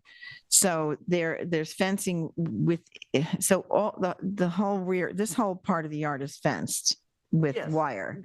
And some portions of it have with wire fencing, with the typical deer fencing, right? Fencing. Along each side. The Yeah. rear fence is the one you saw, that nicely done Right. agricultural fence, and the other side is stockade fence. Okay. And Which I thought was yours, but now No, you say it's it's not not yours, ours. so. Right. But the stockade fence on the other side also has some wire fencing on it. Is that what you're saying? It has the 2 wires above it. It has. It's a picture, right? We're required to. You know, I run- understand, but let's just look at the photo. That might help That to one. explain it. Where is that? Exactly. The stockade is theirs, the black mesh, we were required to put in fencing of our Right. own for the pool. Right. So that's. In what we front of put it, yeah. into- That's along the rear. No, that's No. on the That's on side. the This is the side. side. That's here. Yes. Okay. And is it the same on this side? No, one side is It's just the is stockade wire, Two one different side is property stockade, Okay. and the rear is the one that they've put in, that is the nice Yeah, looking yeah. one. Okay, All so right. it's So it's just all, all a little just to mix be and clear, match. all 6 feet Yes. deer fencing along the side, rear, and sides and rear, with the additional 2 wires that take it up to 8 feet. Yes. That's Okay, correct. and then the pedestrian gate and Is at fencing, 6 wall feet. fencing that is on the side, each side of your house Yes. is at 6 feet. Yes, Yes. and there's Okay. nothing above That's that. helpful. Thank you. Yep. Okay. So is the fence on the north side that's depicted outside of the property line, is that your fence or someone else's fence? It's my neighbor's fence. But that it's on they your survey. installed. We went up against it because otherwise there fencing. would have been maybe 6 or 8 inches of just Right. space. So we So- went up against. But that their would mean then that your fencing is outside your property line. That's my question is your fencing, Truthfully, I'm not even sure. Yeah. Evidently. Yeah. because the issue we have is that we can't approve a fence that's not within the property. And there's a fence on the survey. So the most important document that we go by here, the legal document, is the survey. And the survey is showing on the north side a fence, and presumably because it's your survey, it's depicting your fence outside of the property line. I mean, So is the portion of it that applies to, did you you didn't fence the whole, you didn't put the wire up against the whole fence, did you? But it's the whole thing. Yeah. Okay. It's almost the entire thing. Okay. Actually, on that side, I believe we just put the wire, I'm trying to visualize it there. It's their fence, Yeah. With their wire in front of it. right? Right. But if their wire is on it, then as it, I mean, Could be a foot. yeah, it's just, it becomes a technical issue for us that we can't, the few inches that you were trying to eliminate having to put in between your fence and your neighbor's fence are actually the inches that you needed in order to keep your fence on your property. So we really can't approve that fence because it's not on your land. We're just prohibited from doing that. It's not, I get it sensible. I understand if I were you, I probably would have done the same thing, not knowing. But I'm just saying we are not. What do we do? What are our? Yeah. Well, I think you're going to have to just move that wire fencing so that it's on your property line. Is it? And are we sure from this picture that it's not on our property this is- line? It's the I mean, survey that's in property li- question. I know, the property line though is not straight, it's irregular. Right, but Well, I the don't property know. line is the property line. You've seen your survey, right? There's a Yeah. whole section here Well, I that don't know whether the guy goes just out, which took the fence with the wire and the it stockade indicates together and just neighbors, figured but you're that's the saying fence, you've you put know, your I'm fence right assuming. next to it, right up against it. Surveyor. Thus, your Yeah. fence would be outside. Why your don't property you line. ask your surveyor about this? Because he'll know. Yeah, He'll so- understand that. He understands that. This is a really recent survey. And He it- can Yeah. just even stake it out. I mean, Yeah. probably just go there and. And because we're just, I get that it's frustrating for you and I'm sorry. I understand. I'm sorry for you, but we're just really not, oh, you know, we can't And do that, but if our neighbor says turn that it's fine, Sure it could. no, it doesn't have, it really isn't that, Fence you turning into know, his property that much? it doesn't have any, it's just the rule, you know, it's like you can't drive over the double yellow line, you know, there's just not a time when you're supposed to do that. So I'm sorry for you. You know, I have Share your empathy for your frustration. position, right? but we really can't approve, and especially, and Chip pointed out too, that it's not even clear. I'm assuming your surveyor took the wire fencing that you put up against the stockade fence to be one fence. You know, because that it appears as one fence. Stockade is the other side. That's Okay, I'm sorry. Am I This getting is this wire confused? This is wire fencing. Wire Okay, fence. so the wire fencing, so you're just gonna have to move it. I'm sorry, you're gonna have to move it onto your property.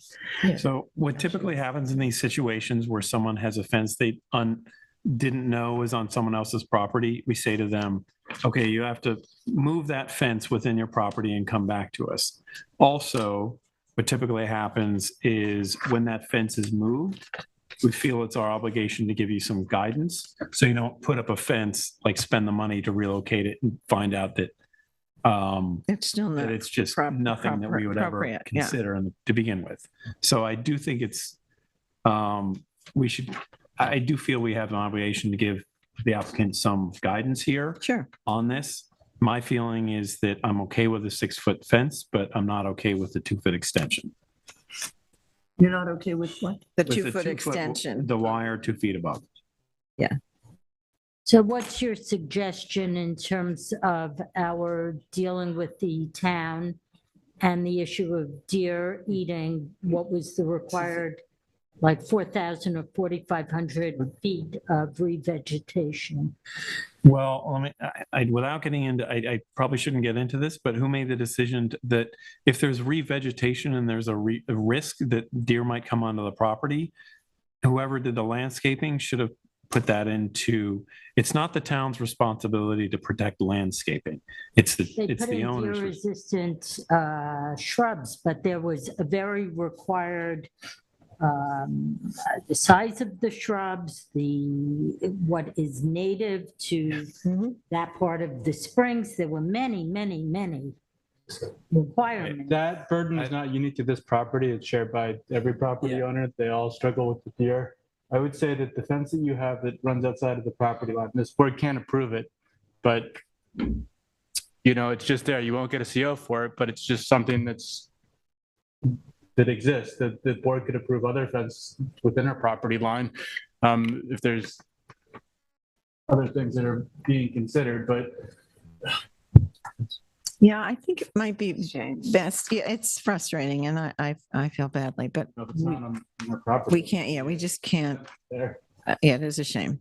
It's atypical for us to approve something above 6 feet unless there's a real hardship. And we all live with the deer. It's unfortunate. But I don't find the The- wires to be the- offensive it's a small I mean, there are property. wires. It's all very over well this. done. They're all over the place. I'm It's trying not to like this is see- the only one in the Right, neighborhood. right. Well, That's just where I- let's just wind it back a little bit because I think at this point we can't approve it tonight because we have to get that fence back on your property and then the survey has to reflect that. But in But going so- and then moving the fence, this is going to cost me a good deal of money. Right. And now on top, and on top of it, then I'm going to be dealing with deer coming into the property. Right. Eating the landscape. I understand. I understand. Required. So I'm just trying to make a list of things so that we're all a little clearer on this. Mhm. And the first one is that we need the fence to be moved and depicted on the survey in such a way that we can approve it. The second thing I'd like the board to consider to give this applicant direction on, which Frank has already weighed in on, is whether we feel that the wire 2 feet above the 6-foot fencing, which makes it an 8-foot fence in the side yard. It is the side yard we're discussing here that needs to be moved. Is that acceptable? So I want the board to weigh in on that, and that will give you a sense of where you need to go.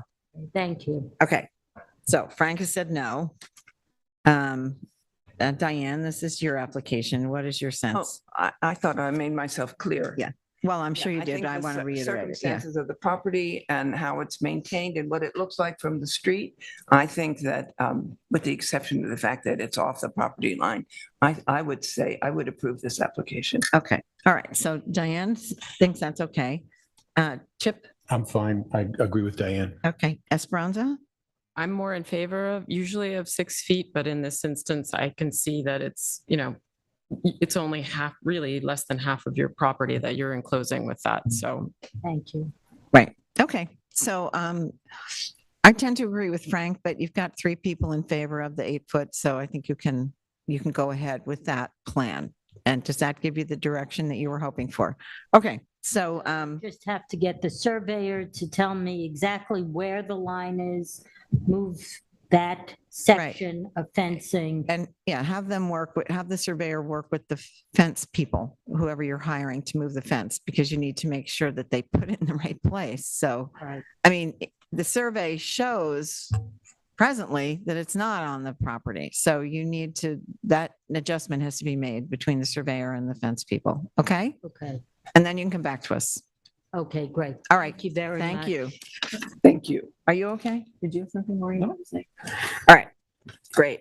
Now, where are we? Gail Worth, Suffolk County Tax Map number Suffolk County Tax Map number 300-133-1-550.1. Having trouble talking. Esperanza, this is yours. Is Gail Worth present, or is this Vidal? Are you Olivier Vidal? Good evening, sir. Thank you for coming. As you've probably seen, waiting here as long as you have, we'll have a board member just present this, and then we'll ask you for comment if we need it, okay? Or you'd like to make a comment? All right. This is an application for seeking approval for existing fencing and driveway gates. Oh, this is. This is a property that is located on Wainscott Northwest Road as you approach Route 114 and the East Hampton Sag Harbor Turnpike. There is, as indicated on the application, there is an open code violation on the property, and the reason is that the gates are too high and the deer fencing is too high. So the applicant is seeking approval for the front gate. Are you also seeking approval for the fencing? What we're trying to do is you cited the previous owner because he had put those lights, horrible lights on top of the thing. And you were smart to tell them to get rid of it, but he never did it. So when my client bought the property, we decided to clean up everything. And this is why we're taking them out, but we want your approval. And we'll put some minuscule light to shine down. Right, I saw the proposed. So, and there was also an issue, but that is going to be done at the same time. The deer fence was too high. And we're going to do all this work at the same time, just to bring the deer fence down 2 feet and clean up that front gate. So these were approved gates. These gates were approved? That's what I'm looking at. I had. Is it From 2011, yeah. Install gates and fences per ARB approval of 4/14/11. Well. So these, so you have the particulars, everyone. you've submitted a wonderful Let's see, 414. rendering. You have to get the resolution. Do you have the file, Eric? I do have it in front of me. Yeah. Could you check for that ARB approval on Yeah, April please. 14th of Yeah, it's in here. 2011?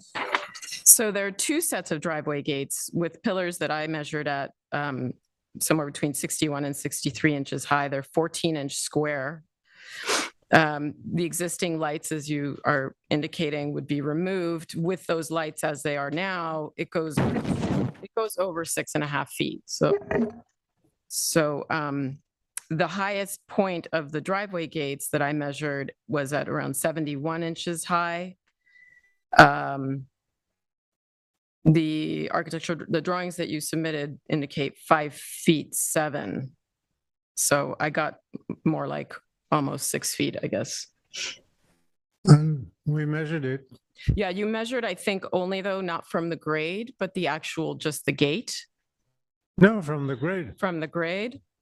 Well, this is very, There was Well, they're a something little very bizarre dilapidated, I because have in to the say. previous, They're kind of, in the previous document, very it specific was told, written that the gate was 8 feet tall.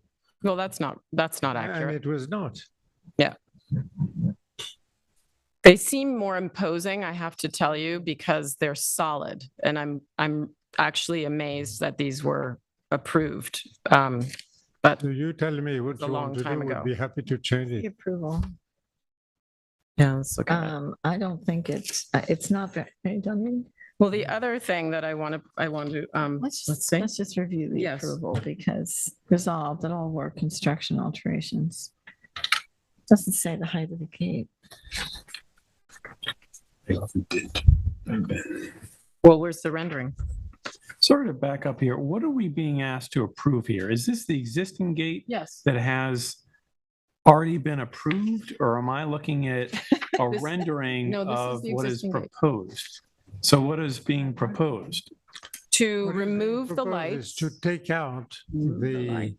lamps that were on top of the pillars, which were not supposed to be there to begin with. Nothing to do with it. But when I measured the gate, it was only 5'7" and not 8 feet like Right, and the concrete. there was the base. citation. So there was some And also the strange sand thing. colored And brick. the previous owner never took care of it. So So Well, we found out there were open C of Os, and this was one of the open C of Os for whatever reason. Yeah, I have a feeling, yeah. And he did get a building permit because we saw the documents. It was built and we approved, it was built to code. Yes. And then for some reason, it was never closed. Well, I'm not so sure it was built to code, but I'm also not so sure it was actually built to the specifications because Is there a rendering? in there there's, for it this indicates there's a rendering, from but the there's no real 2011? description of your Yeah. gate. But I'll tell you, it says, it says black deer fence with black 2-inch diameter columns, which is not deer fencing. It's a farm and field deer. It's ag fencing that you have there. And sand colored brick columns with dark sky compliant light near base. Wood gates painted white and a concrete base 36 inches deep on 12-inch spread footing. I don't even understand this whole resolution. According to the property card, the CO was never issued. It says memo to ARB, Right. have conditions and Which concerns is, I been met think, what the pursuant to your applicant approval. is saying. Yeah, Yeah. but If you're curious, I can show you, I can't put it up on the screen. This is the rendering that was part of that approval. And then, yeah, I was gonna point out what David just said, that, that approval was from 2011 and 2012. Actually, if you scroll up in that, you'll see it's the first letter. It says, a member of the ARB performed the site inspection to the CO and it's not in compliance. Doesn't specify why. That is apparently. There's no height. rendering. There's no height. it says. well, the resolution would have had a height. It doesn't. Yeah, but it doesn't. That's what I'm saying. but We're it would- trying to determine what was, here's something. Mess. Oh, there it is. Sorry you inherited this mess. I know, and it was well. 8 foot. I have to tell you, I remember these going in and thinking, Grade right here. wow, I mean, I was really, But it was 11 years ago. It was a very We're different. doing a modest renovation on the house as well, so 11 years. do everything he didn't do. It's another open sea road that he claimed he was supposedly gonna close before I took title, and he never did.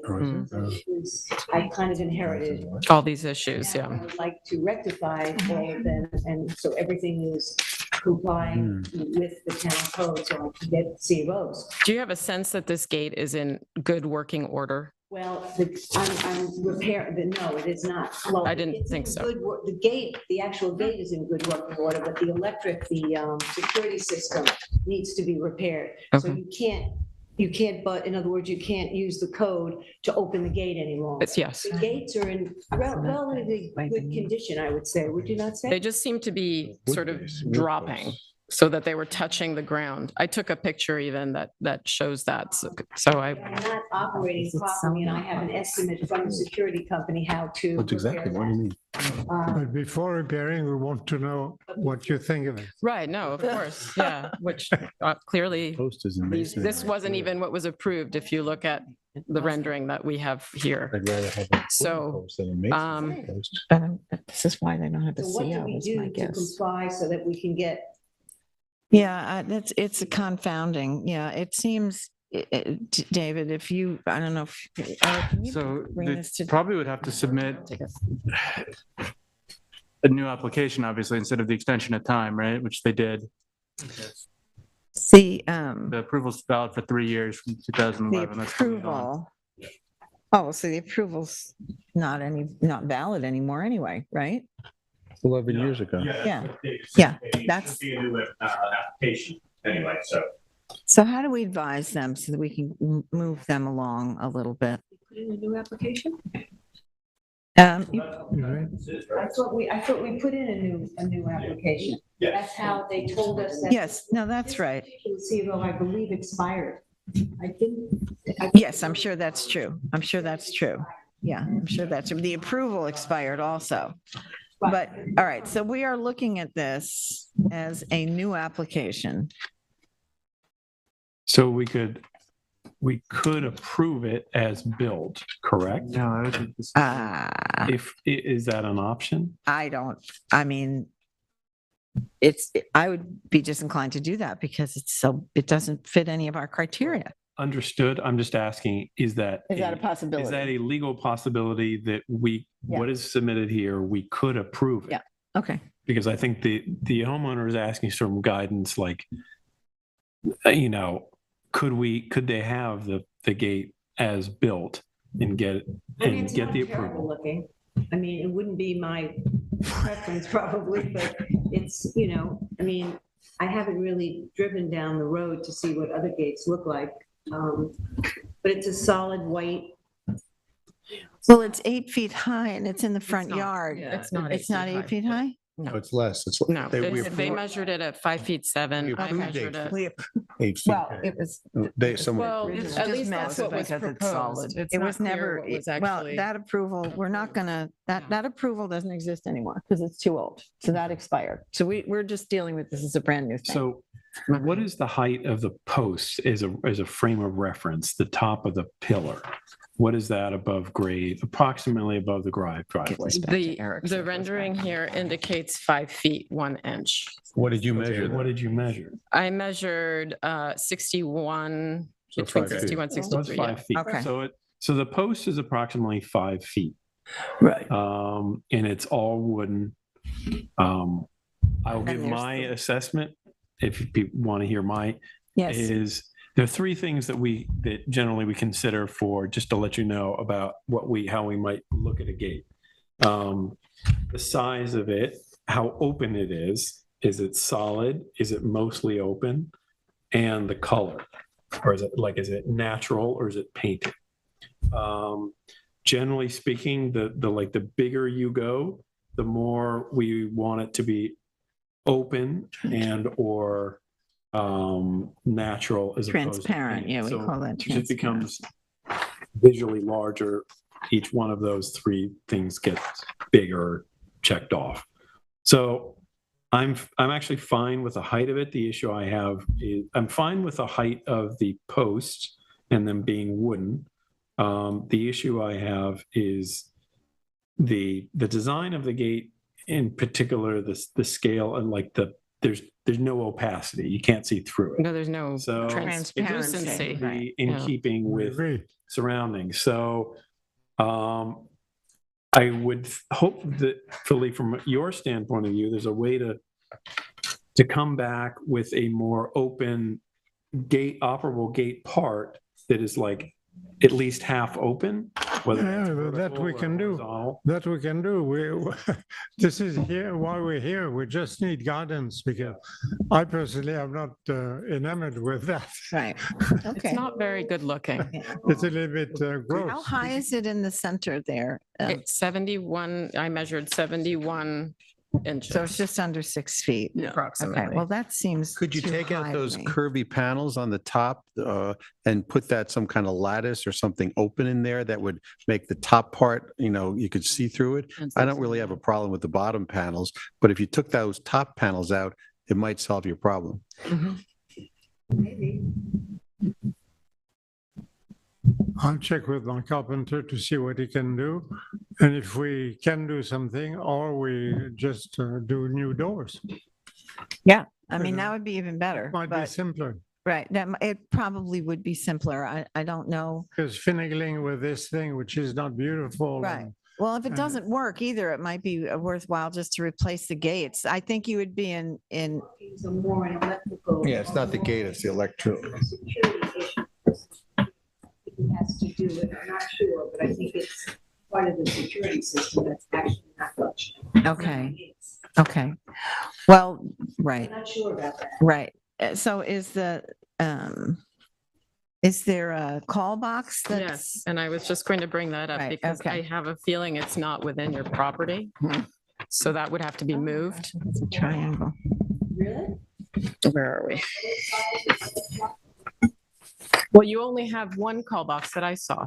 On the street side. Is there a 12 months on the other one? I didn't see the other one.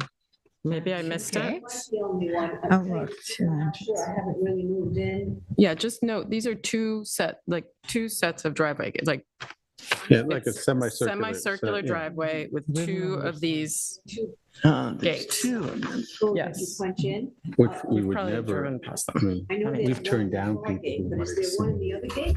I have no idea. I completely, have no idea. completely. There might be two call boxes, I'm not sure, but I know there's one. I know I saw one and I know that it is, I measured that it was, I think it's off the property line. well, only because I presume that your property line is where the driveway gate is and or your fencing that's all along with the hedge. And so, because where the deer fencing is, you see, and it's marked on your survey. And the call box is actually outside of that. So it might be in your property line, but I'm not, it's not plotted on here, so I'm not sure. We just have to make sure that it is.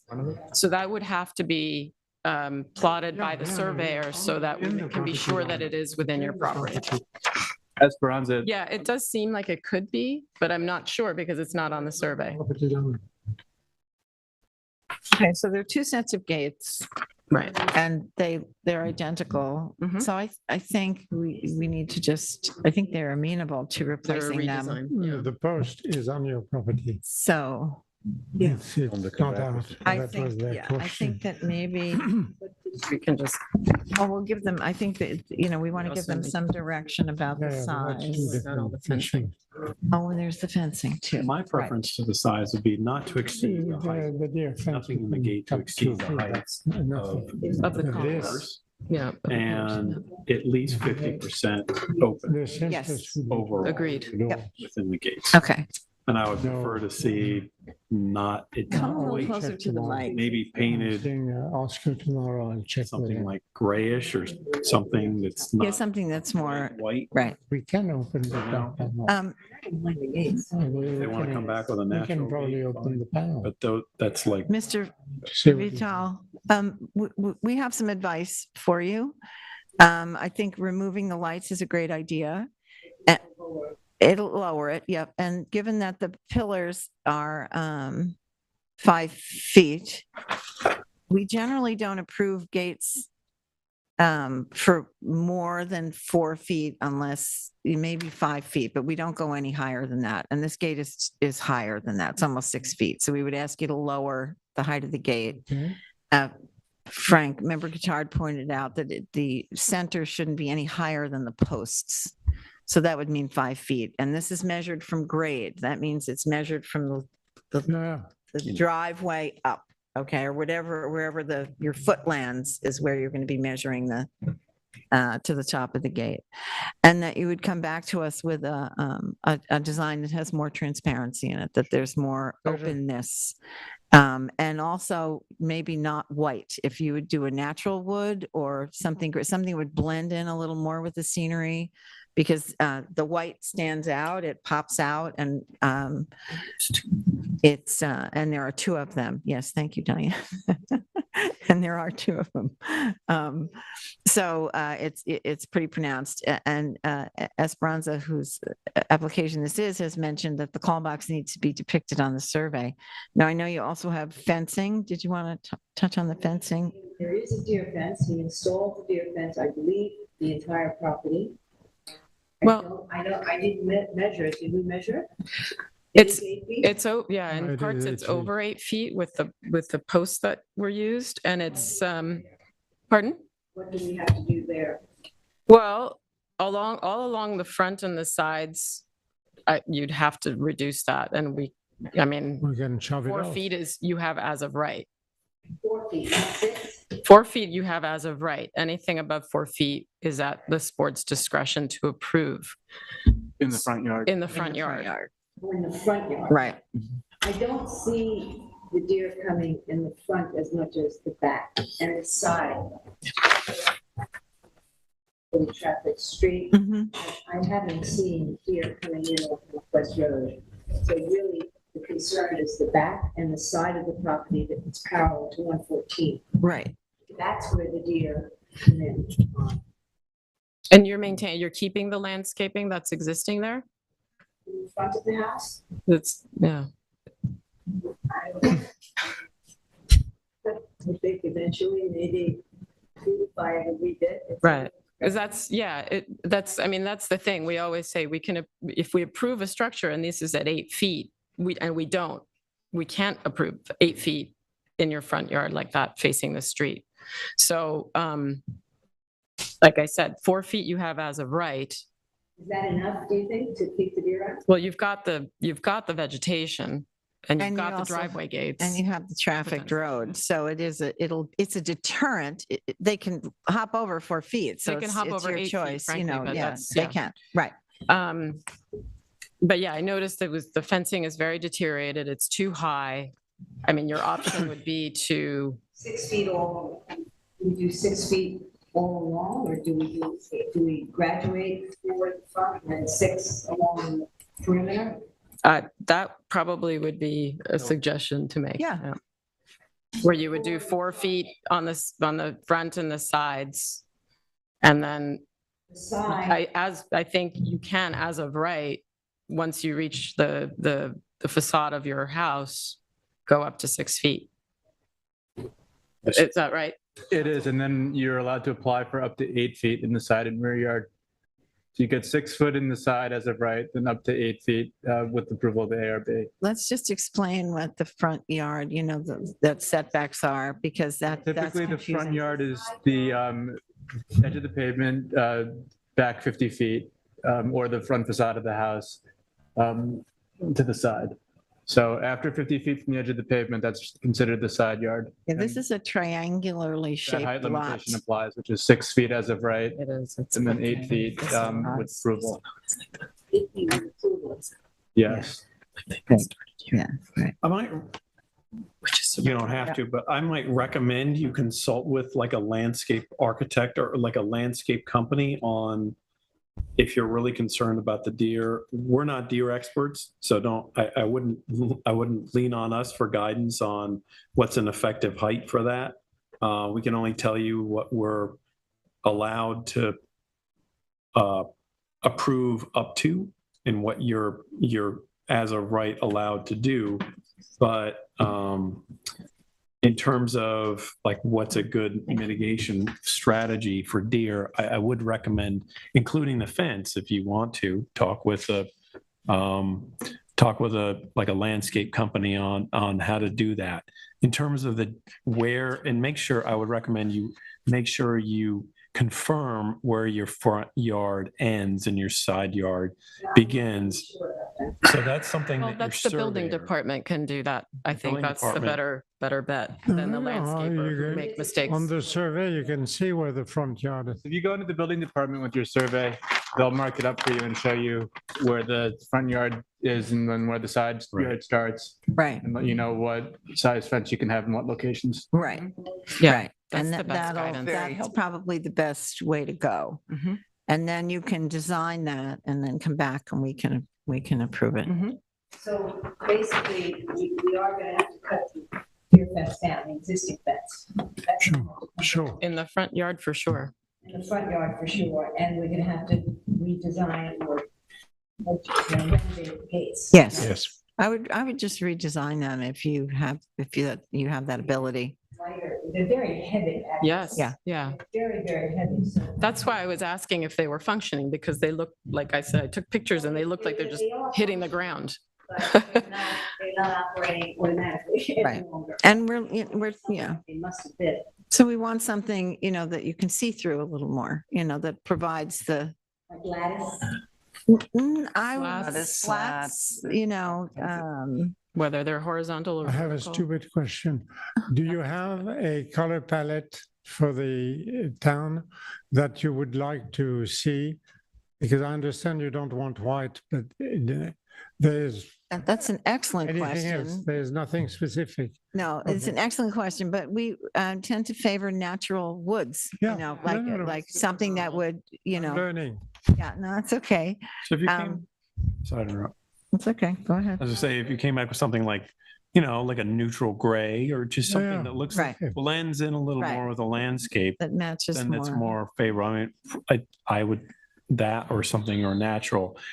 I don't want to speak for the whole board, but the way I look at these in terms of what we're calling opacity of fence is that Yeah, I understand that. generally no more than 50% open versus structure. I get that. So, sorry, generally no more. You want it to Structure be at least versus that open. open. Yeah, we want 50% of it to be something you can see through, something that's open. Yeah. And then the other 50% would be the structure of the fence, Yeah. or even Ideal more. if you want to do the if you wanna go- 100%. I mean, Yeah, I think it might be easier just to rebuild the gates.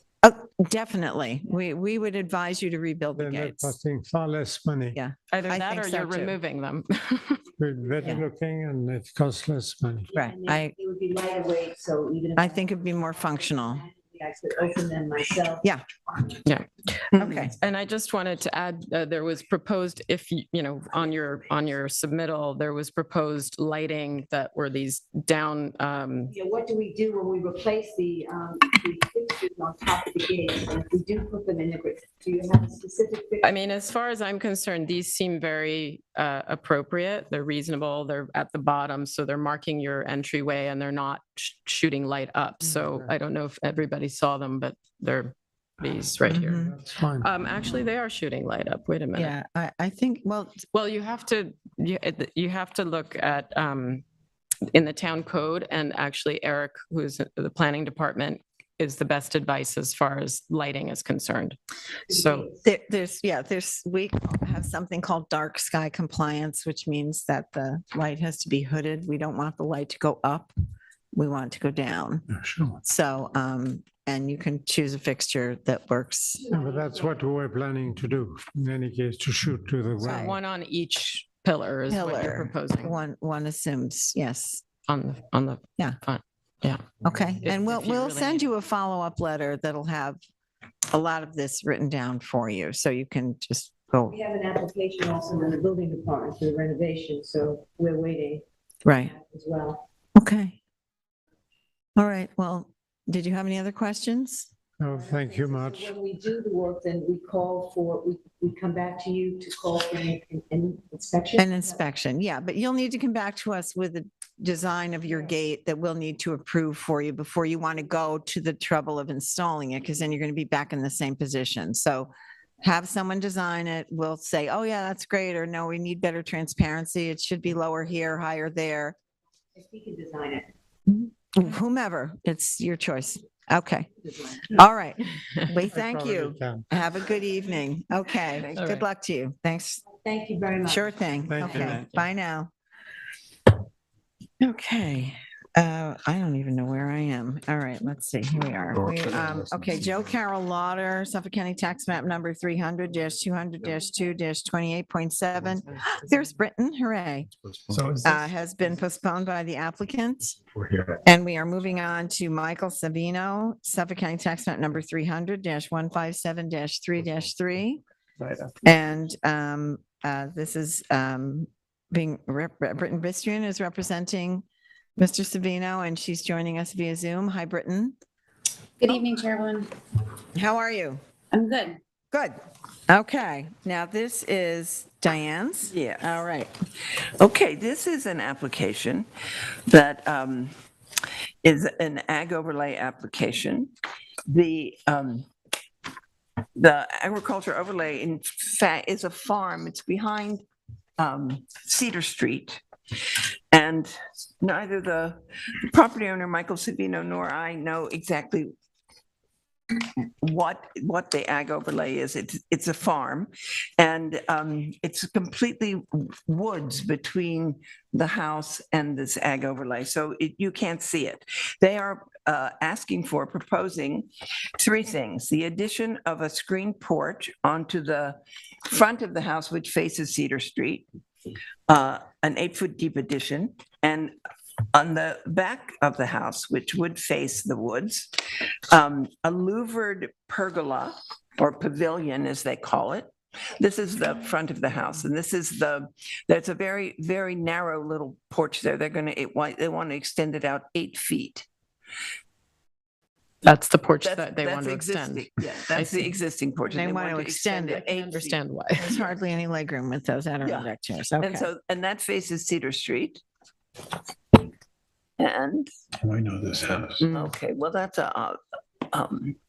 is a revegetated part of the backyard, but you can begin to get a sense of this is from with your back to the ag overlay facing the front of their house. But okay, where this concrete is where they want to construct this louvered pavilion or pergola, which they have given, the company is called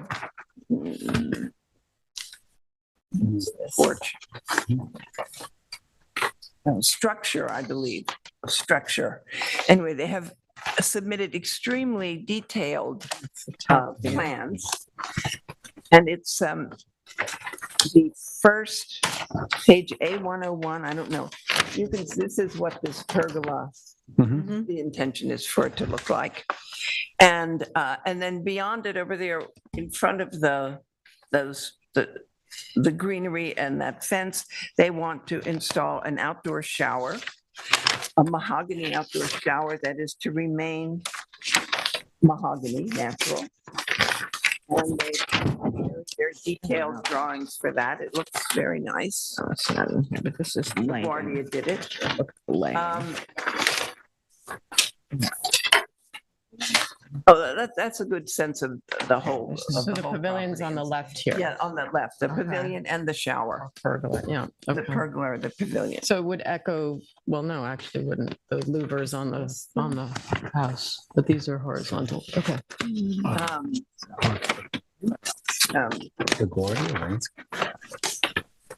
So, yeah, so that's what would, and that gravel is going to be sort of a seating area, maybe like a fire pit or something.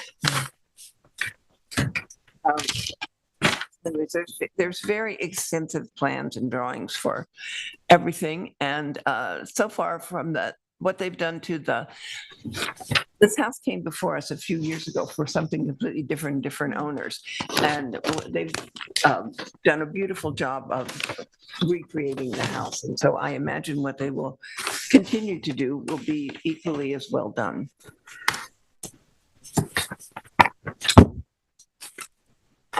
Questions? Okay, this is for the porch. Just. Can I speak? Yes, please. So I just want to give a little bit more background. They have a wonderful presentation. These are all one-story structures. The house you can see is a one-story structure. They're almost little follies. They're all pretty small. The pavilion being the largest. That sort of plays off perfectly in that picture right there, the louvered wood wall you see. That's the idea, to sort of echo that in, to have a shade structure by the pool. Outdoor shower is pretty traditional, also slatted, kind of echoing the same sentiment. And then, as you saw, the porch, it's pretty unusable in its current size. It's just to extend that slightly. And if you did visit the site, it's heavily wooded on the street and all three sides. I don't think there's a vantage point where you can really see any of these structures. Just wanted to note that I know that sometimes that's important to understand this site. It's an interesting and ag overlay because there's no relationship to an agricultural parcel at all, at least as it currently exists. But otherwise, if the board has any questions for me, I'd be happy to answer them. Okay, thanks, Britton. You talked about size. The outdoor shower is 50 square feet. It's very modest. And the pavilion or the pergola is 200 square feet. Right. So all told, it's about 500 square feet of additional coverage, right? Yeah. Yes. Okay. I just had a question about the lighting in the pergola. Is that something, there seem to be lights in the lighting in the roof. In the roof.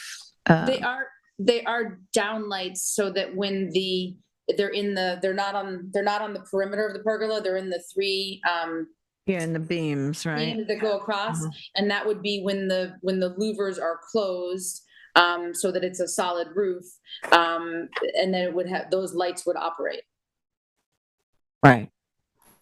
So that you could sit there at night and read a book or whatever you do. Right. So, I mean, do we need to need a cut sheet for that? I mean, if it's lighting. Did you see I don't know if you've shown that, Will, the survey, it's one of those difficult pizza pie. Triangle. Right, it's an odd shaped lot. So it's at this very narrow point that adjoins this wooded so it's farm area. So I think the question of the ag overlay of how whatever they're proposing, how it affects the ag overlay is almost inconsequential. It's moot, yeah.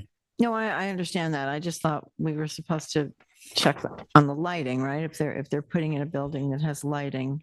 They're hi-hats. I couldn't Are they really tell hi-hats from the. They are. They're small little spot LED lights, and they meet the town code for dark sky compliance. Okay. This is the pavilion. I just did I overlook it in the plan? Was it in there? They're integral in the structure.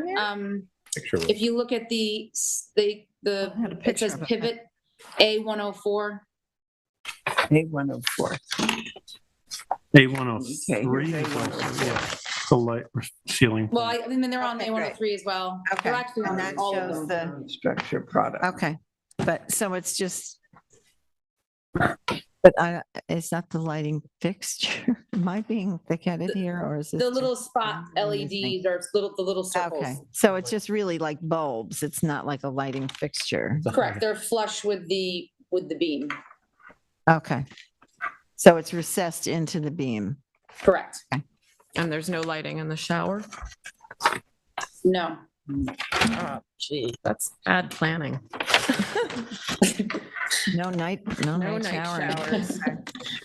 All right, well, does anybody else have any other questions for the applicant? Frank, you good? I have no objections to this. My only comment from a procedural one is the survey is not stamped. Interesting. Which Here's the survey, I think. Oh, yeah, The have a paper stamped copy? copies are stamped. That's fine. okay. We're good. Well, Then this I'm one fine. is signed and Some surveyors will not stamp a survey digitally, and since your requirement is to require paper and digital, the As paper long as one we will- have one, yeah, as long as Yeah. we have one, that's fine. Okay, Esperanza, did you have any other questions? I mean, I'm sorry, I'm just trying to process the pavilion. So the pavilion is wood and then the louvers are metal? No, the entire structure is aluminum, Oh, okay. except for the concrete footings. And Right, it's like a dark right. bronze or something like that, or black? It matches the color, that black roof on the house and the louvered wall. It's the same. Right, okay. All right. All righty. Got it. Anybody else? Everybody good? I'm fine. Diane, would you like to make a motion? yes, I would. I would like to make a motion to accept this application as presented. Okay, may I have a second, please? Second. All in favor? Aye. Any opposed? Okay, Britton, you're good to Thank you. go. Good Thanks very evening. much. Okay, next up is C of O's. issuance of certificates of occupancy, home sweet home, moving and storage. Company, Suffolk County Tax Map number 300-197-2-16. Chip, this is yours. Okay, so Will's bringing up the photographs. We all know this building. It's actually in front of the planning goodness. department for all sorts of parking situations, which aren't our concern. So this is an application to proceed to a C of O for a cell tower on the former Home Sweet Home building roof on Montauk Highway in Waynescott. That's the front facade. Will, next picture. Okay, so when you go down towards the gas station and you come in on the side, these are two cell towers that are hidden in these cupolas. One was pre-existing a long time ago, and a while ago we approved the second cell tower. On September 24th, 2000, this board approved the second cupola, and it was added to the roof in the back of the building, joining the existing cupola, which housed another cell tower. As the building is very large, these cupolas are barely visible from the street. In addition, we approved a 288 square foot equipment pad. Next shot, Will, which is at the very back of the building. It's cement with a couple pieces of machinery on it, and it's now been screened by pretty nice evergreens. I have no reason not to approve this. They did exactly what we asked them to do. Okay, any questions? No. Okay, you want to make a motion? I make a motion that we approve this application for a request for a C of O and instruct staff to notify the building department of the same. May I have a second, please? Second. All in favor? Aye. Okay, so we're good to go. Next up is Osborne Family Limited Partnership. Suffolk County Tax Map number 300-200-1-15.9. This is for a deer fence and gates at Waynescott Main Street. This is a picture of the gates. We were approved 8 feet, but these are 8.5. And the fencing is over 8 feet. But I know you may remember we first saw this application was back in the winter, and I had to take pictures from Osborne Farm Lane because because it was snowy and I couldn't get back in here. This is set way off Waynescott Main Street, so it's way north of the road itself. But you know, this obviously a farm field is growing agricultural. I have no problem with this, even though it's slightly taller than what we proposed. I feel farmers are having a hard enough time. If I'm going to be lenient with anything, I'm going to be lenient with this. So I would propose that we approve this as built. It substantially conforms, a little higher than it should be, but I have no difficulty with that. Anybody have any questions? I'm fine with it. I just wondering, we're allowed to approve something up to 8 feet. I think we have for agriculture, I think we can Oh, okay. approve up to 10 for agriculture, right? Right, David? I think That's we have correct. in an for this An ag purpose. fence. Okay. Yeah, an I'm ag good. fence, I think can go up to 10. So, May I have a? Second, is that what you're, oh, you Yes, haven't even thank made the you. motion? I haven't, I make a motion to approve this application for request for certificate of occupancy and instruct staff to notify the building department this is ready for a C of O. May I have a Second. Okay, great. All in favor? Aye. Any opposed? Okay, great. Now we're on to Stephen Garten. Suffolk County Tax Map number 300-113-1-2.3. This is a property up on Old Pine Drive, and I guess there, I met Mr. Garten yesterday when I went out to visit the site. The board approved, there were two approvals. This is incomplete, and one was for the fence and the gate, and then the lighting fixture, I guess, was not part of the original approval, which is what this application is meant to be dealing with. And these conform to the, this is what the board approved in terms of the resolution. So I think the gate and the lighting are able to be approved. I don't know. David, you need to help me here. So, but what I noticed when I was there is that there's 8-foot deer fencing along the front yard. You can see that to the right there. You see those posts, and there's deer fencing.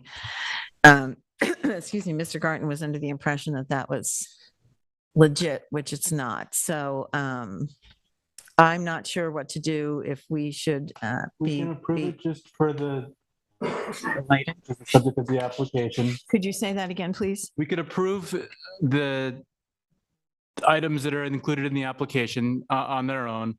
The deer fence is obviously too high and illegal. They won't be able to get a CO. So their Okay. options are they can remove it or attempt to legalize it. Okay, so what do we do in this instance where we're trying to approve this for a certificate of occupancy? Do we instruct the staff from the building department to go over there and make the site inspection? Because I'm assuming they'll pick this up too, but I don't, you know. Yeah, I mean, the applicant isn't here to for us to tell Represent. him, so I Okay. think. Well, should we hold it? I mean, you could note it in the standard letter that you send out saying, you know, we've inspected this and it needs our approval. You could have a note in there that says, however, upon inspection. A non-compliant fence in the front yard. Okay, so, I mean, because I have never signed any letter to that effect. So if that's going out, Yeah. I would like to, Not something we usually do, but yeah. good. Yeah, Well, I think it's a courtesy for the applicant because it might give him an opportunity to correct it before he contacts the building department. Okay, so the recommendation is to approve the lighting as Submitted in the as application. submitted, and just alert the building department and the applicant to the fact that there's 8-foot fencing in the front yard that's non-compliant. Yes. Okay, all right, that's my motion. You have a second, please. Second. All in favor? Aye. Okay, we're done with that. Next is MYC, New York Resort, Suffolk County Tax Map number 300-6-4-9.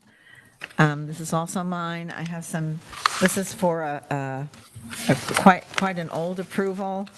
As you can see, the decking is seasoned already. It was for a build and extension of an existing roof deck, construction of 2 screening walls, and installation of mahogany and stainless railing on an existing parapet wall, all in the vicinity of the Vanderbilt room. Mr. DeSuno was kind enough to meet me out there the other day and showed me all this, but it's been, that was, you know, approved in 2013. So it's 9 years old, which is why it doesn't look new, because it's not.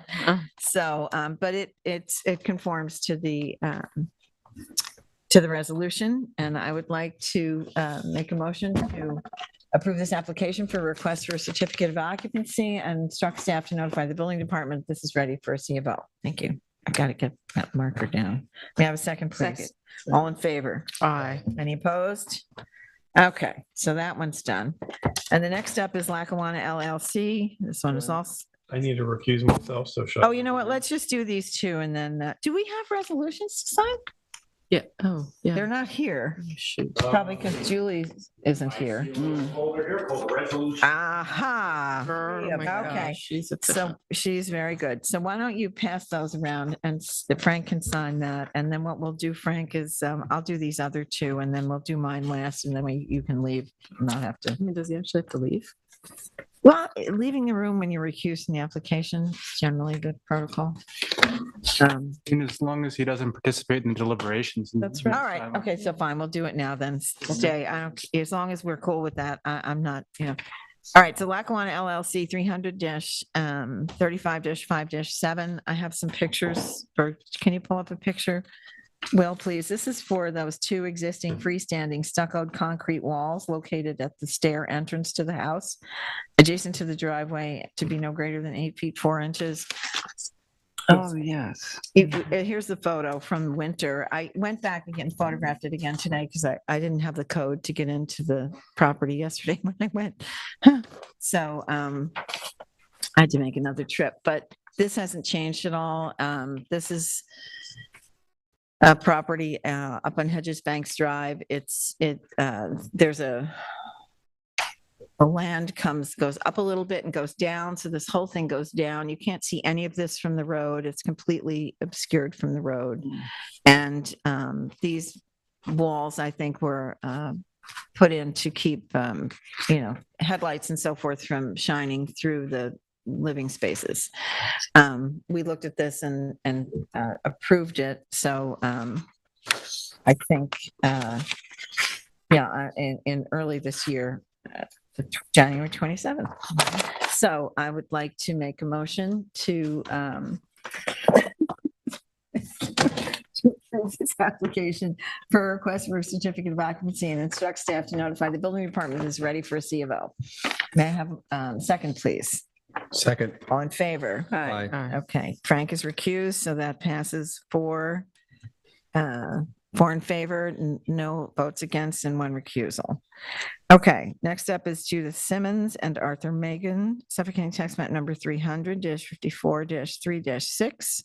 -2-6, sorry. Oh, thank you. You're right. -2-6. Diane, this is yours. Yes, this property is on an obscure woodsy corner lot in the cul-de-sac in the upper reach of the Northwest Woods. And the fence and the poles in question comply entirely with our resolution. Okay. And therefore, I would make a motion that staff contact the building department that this property is ready for a certificate of occupancy. Okay, may I have a second, please? Second. All in favor? Aye. Any opposed? Okay, so that's passed and carried. And then Luis Escandon and Fanny Alvear, Suffolk County Tax Map number 300-101-1-9, that's 8 Cedar Street. Chip, This is an application to proceed for C of O on the other Cedar Street, a residential neighborhood between Springs Fireplace and 3 Mile Harbor Road. Applicant has installed driveway gates and deer fencing which comply with our August 12, 2021 resolution. Mahogany gates are 5 foot in height, which we approved, and 14 feet wide. Related posts are 4'8" under the 5 feet we approved. Gates are 21 feet from the road, which we approved, and deer fencing and posts have been cut down to 6 feet. I have no issue with this. Any comments? None for me. Sorry, I the didn't deer know there was fencing another was cut Cedar down to Street. 6 feet. 6 feet in the front yard? Yeah, we approved that. Yeah. Where's the other Cedar Street? It's between Springs Fireplace and 3 Mile Harbor Road up by sort of on the way to It's Bostwick's. by Harrison Avenue. Yeah, it's off Harrison Avenue here. Hmm. So I make a motion to approve this application for a request for a C of O and instruct staff to notify the building department of the same. Okay, may I have a second, please? Second. All in favor? Aye. Aye. Any opposed? Okay, so it's passed and carried. Okay, our next order of business is to approve resolutions. Mark and Linda Sussman, Suffolk County Tax Map number 300-134-3-7.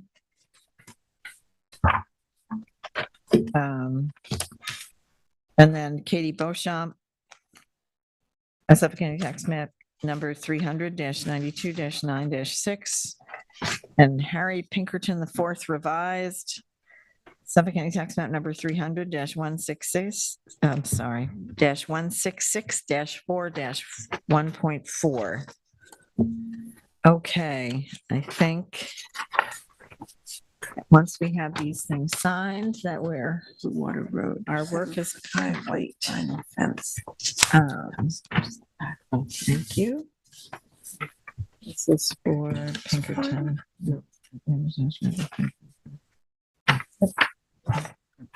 Yeah, that's 10 feet. Okay. Oh, yeah, this is nice.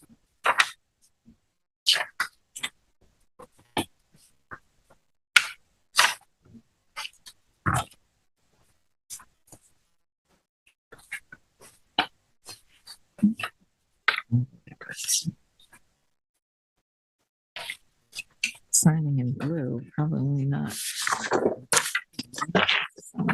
Black ink. This is better.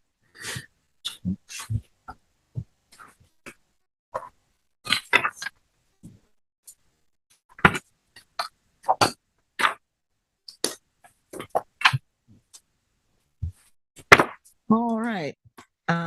So our business is conducted. I thank our board members. It's a very hardworking board. I really want to send my appreciation to each of you for everything you do. And to the planning staff, Will and Eric and Julie, of course. We hope she's well. And David, for your wise counsel. May I have a motion to adjourn, please? I make a motion to adjourn the meeting. A second? All in favor? Okay.